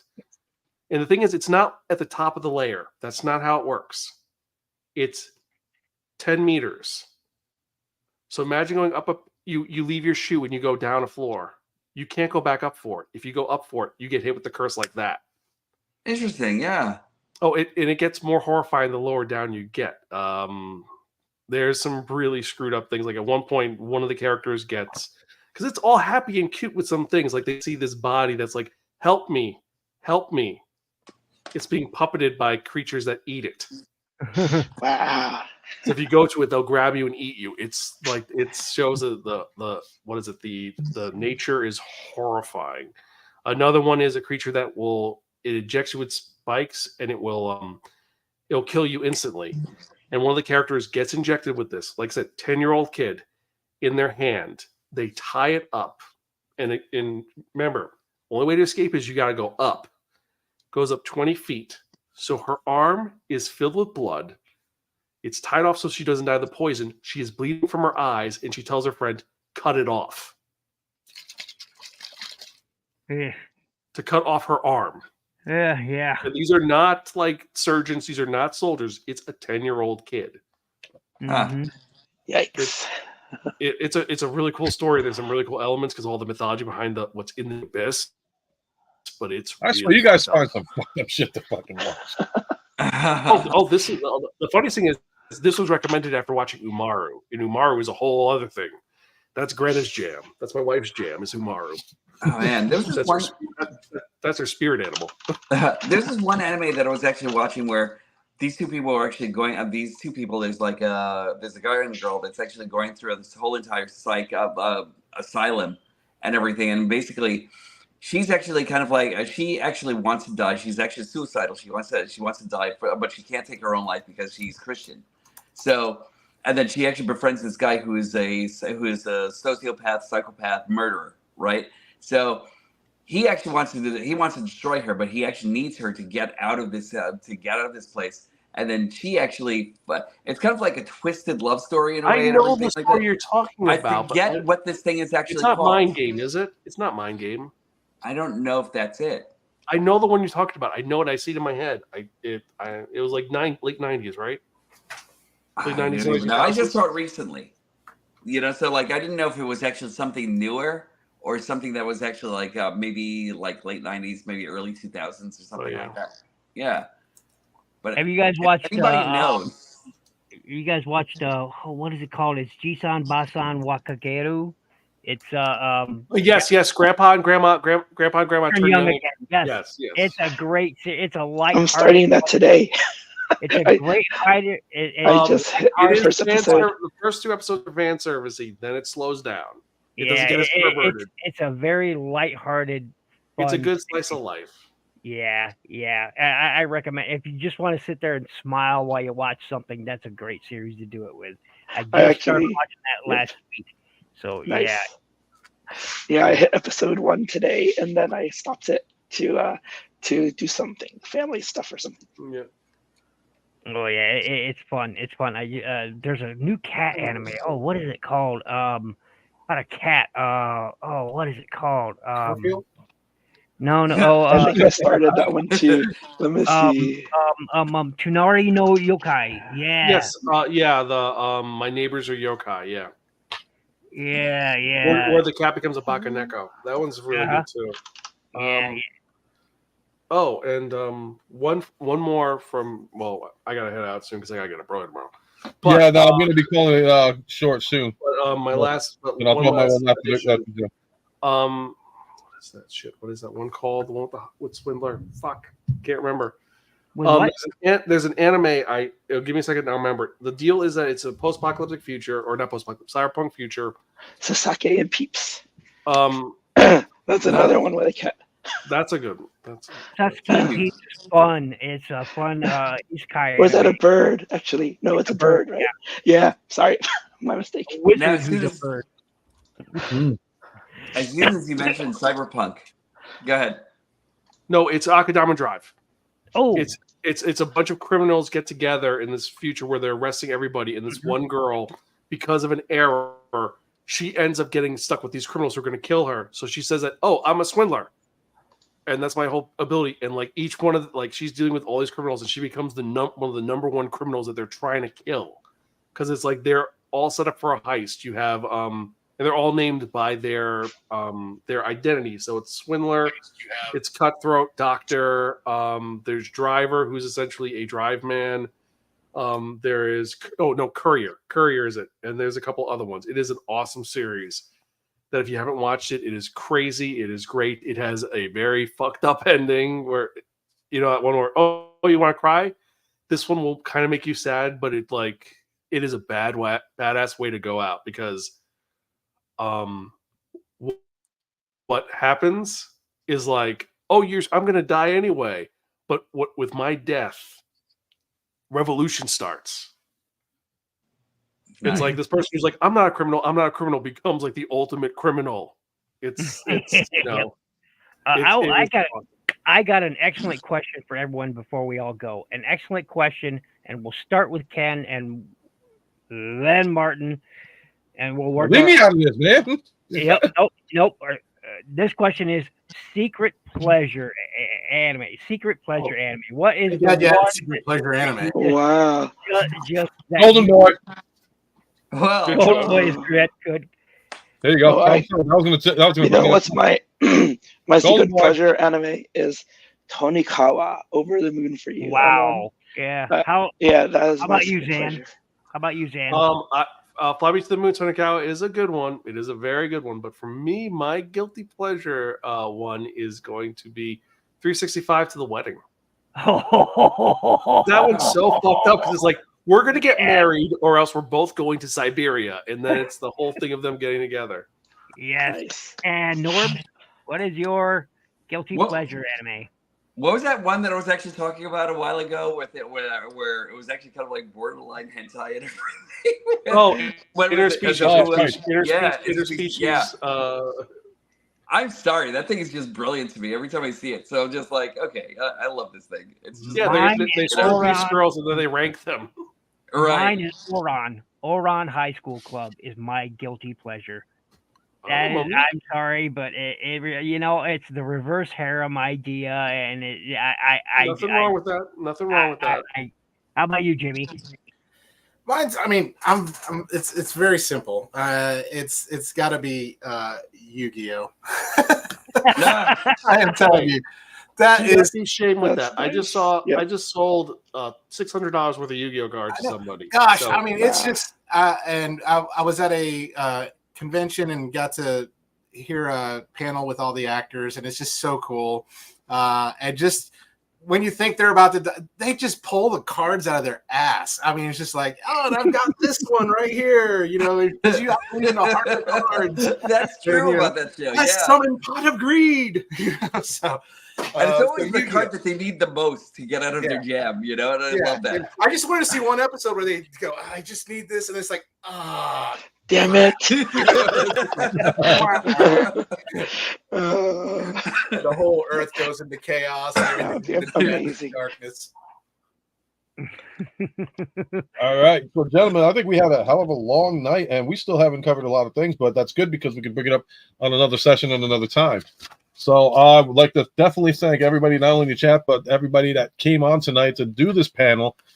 This was something that I wanted to see if this would work out, and I hope you guys had a great time doing this. Again, thank you for coming out, and I will start the outros. Ninja, since you came in first and you got to head out, I'll zoom in on you to do your outro. 3, 2, 1. If you want what? Oh, okay. Of course, I am Ninja Bill or Shinobi Bureau, as you see there. Ninja Bill from Ninja Bill Reviews. You can find Ninja Bill Reviews here on YouTube. Go ahead and check out my channel. Please subscribe if you've not already. All that good stuff. And you can also find me on Facebook as Shinobi Bureau, just like the name down there in the corner says, Shinobi Bureau. You can also check out my group there, which is Shinobi Studios, Transformers, and more. I suggest you go check it out, join it. Lots of fun stuff, lots of people you can chat with and just post, you know, the awesome stuff that you find. And really that's about it. And I please subscribe to every channel you see here that comes on the show. Really helps us all grow. Like our videos. I mean, just smash the like here, you know, it really does. More than anything else, just liking it, you know. Takes a split second, you know, 10th of a second, boom, done.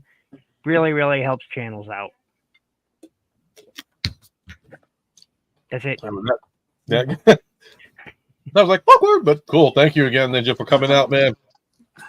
And like I said, Ninja, like one of the reasons why this stream started for me, and you know, there he is.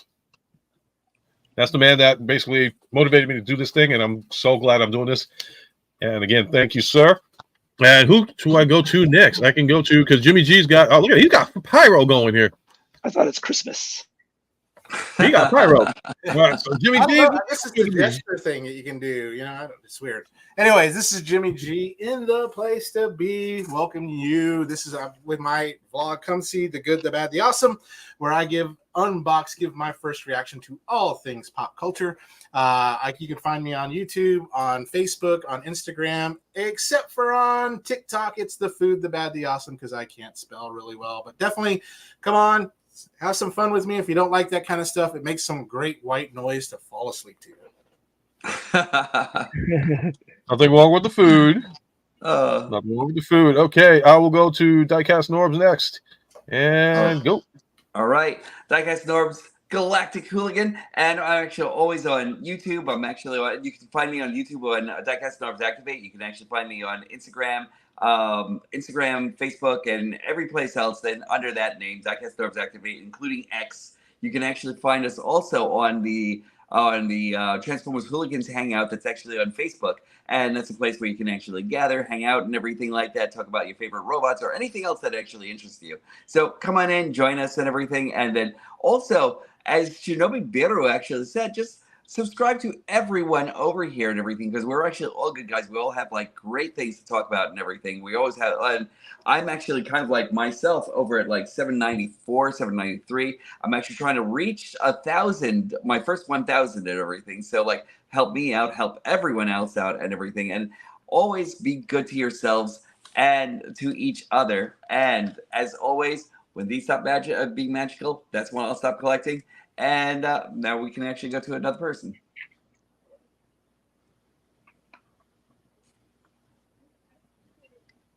Uh-oh. Somebody's there muted. we go. Muted. It must be. I thought I brought down the room.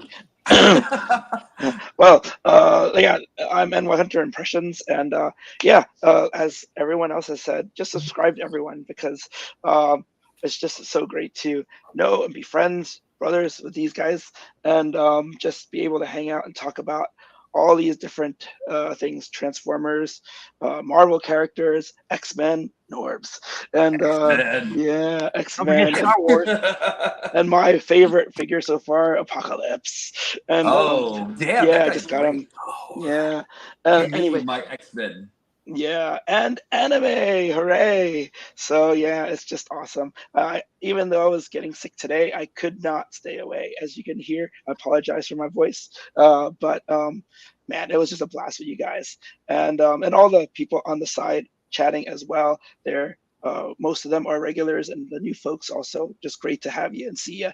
And just follow me here on YouTube. You can find me on Facebook,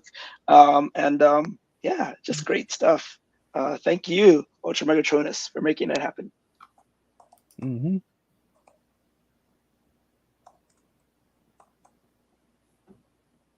And he is muted. He is muted and talking. Should we dub? Now I'm not muted, and no. Okay, cool. and then so this man over here, and this is, like I said, the man that is like brought me back into anime. And all you guys are going to bring me back into anime, but I'm not going into that freaking rabbit hole collecting anime stuff. I've got my own stuff I got to worry about. I don't know. But Again, you say this now, but you will end up buying it. You know you will. You know. I've already bought it. I don't need to go that route anymore. But all on you, Zan. Well, this is an awesome group, and I love watching you guys. I'm glad to be on here. For those of you who don't know who the hell I am, my name is Zan, and I run the Spiraken Review Podcast. You can find it at www.spiraken.com or on YouTube at youtube.com/@Spiraken. I'm currently at 216 subscribers, and because I've got onto YouTube way too late. I've been doing this for 16 years of reviewing manga, anime, cons, and something, but I started my YouTube channel 2 years ago. So definitely, if you want to subscribe, and if not, definitely check out my website, Spiraken.com. I'm on Instagram, on everything. Just type in Spiraken. I guarantee you find us one way or the other. I review 2 times a week. Next review is going to be I'm reviewing Tokyo Tachibana Girls, and I'm going to be reviewing Animazement 2024. So stay tuned for that. But definitely subscribe to everybody else. Everyone's awesome, and it's great to just collab with everybody. So, and also, what was I going to say? I forgot. It's too late. Holy crap! We've been doing this for over 3 hours. Wow. This is not the worst thing. There's still the infamous. There's a movie review with Baz, myself, and Baz's brother, and a few other people where we went for 4 hours on anime that was was made by Hayao Miyazaki, and we were all really, really drunk because it was St. Patrick's Day. It was 4 days. Nice. Wait, was that the infamous 7 Hole Night? No, this is Castle Cagliostro. 7 Holes was something else. Oh, okay. No, that was one more. That's the one we got a CAD on. Everybody here's gonna be like, "What's the story with 7 Holes?" I'll tell you about it another time. That's one of those sites. That is a hentai episode. I remember that. All right. Well, later, everyone. Good night, everybody. Have a great night. And then I got to do my outro because if I don't, then it's normal. So again, to all my guests, thank you for coming out, and thank you in the chat for coming out. Please, again, hit like, share, subscribe for all these guys. Hit it for me. If you don't want to hit for me, oh well, I can deal. I'm a big boy. But I thank you all for coming out. And remember, I just forgot my line. You're never too old to feel too young. Unfortunately, my age just caught up. But again, never too old to feel too young. When it comes to collecting anything, collect life in general. That's the best thing you could ever have. Again, folks, have a great night and take care. And one day I will figure out how to do this outro the right way because it always gets me. But here we go. See ya. Be good.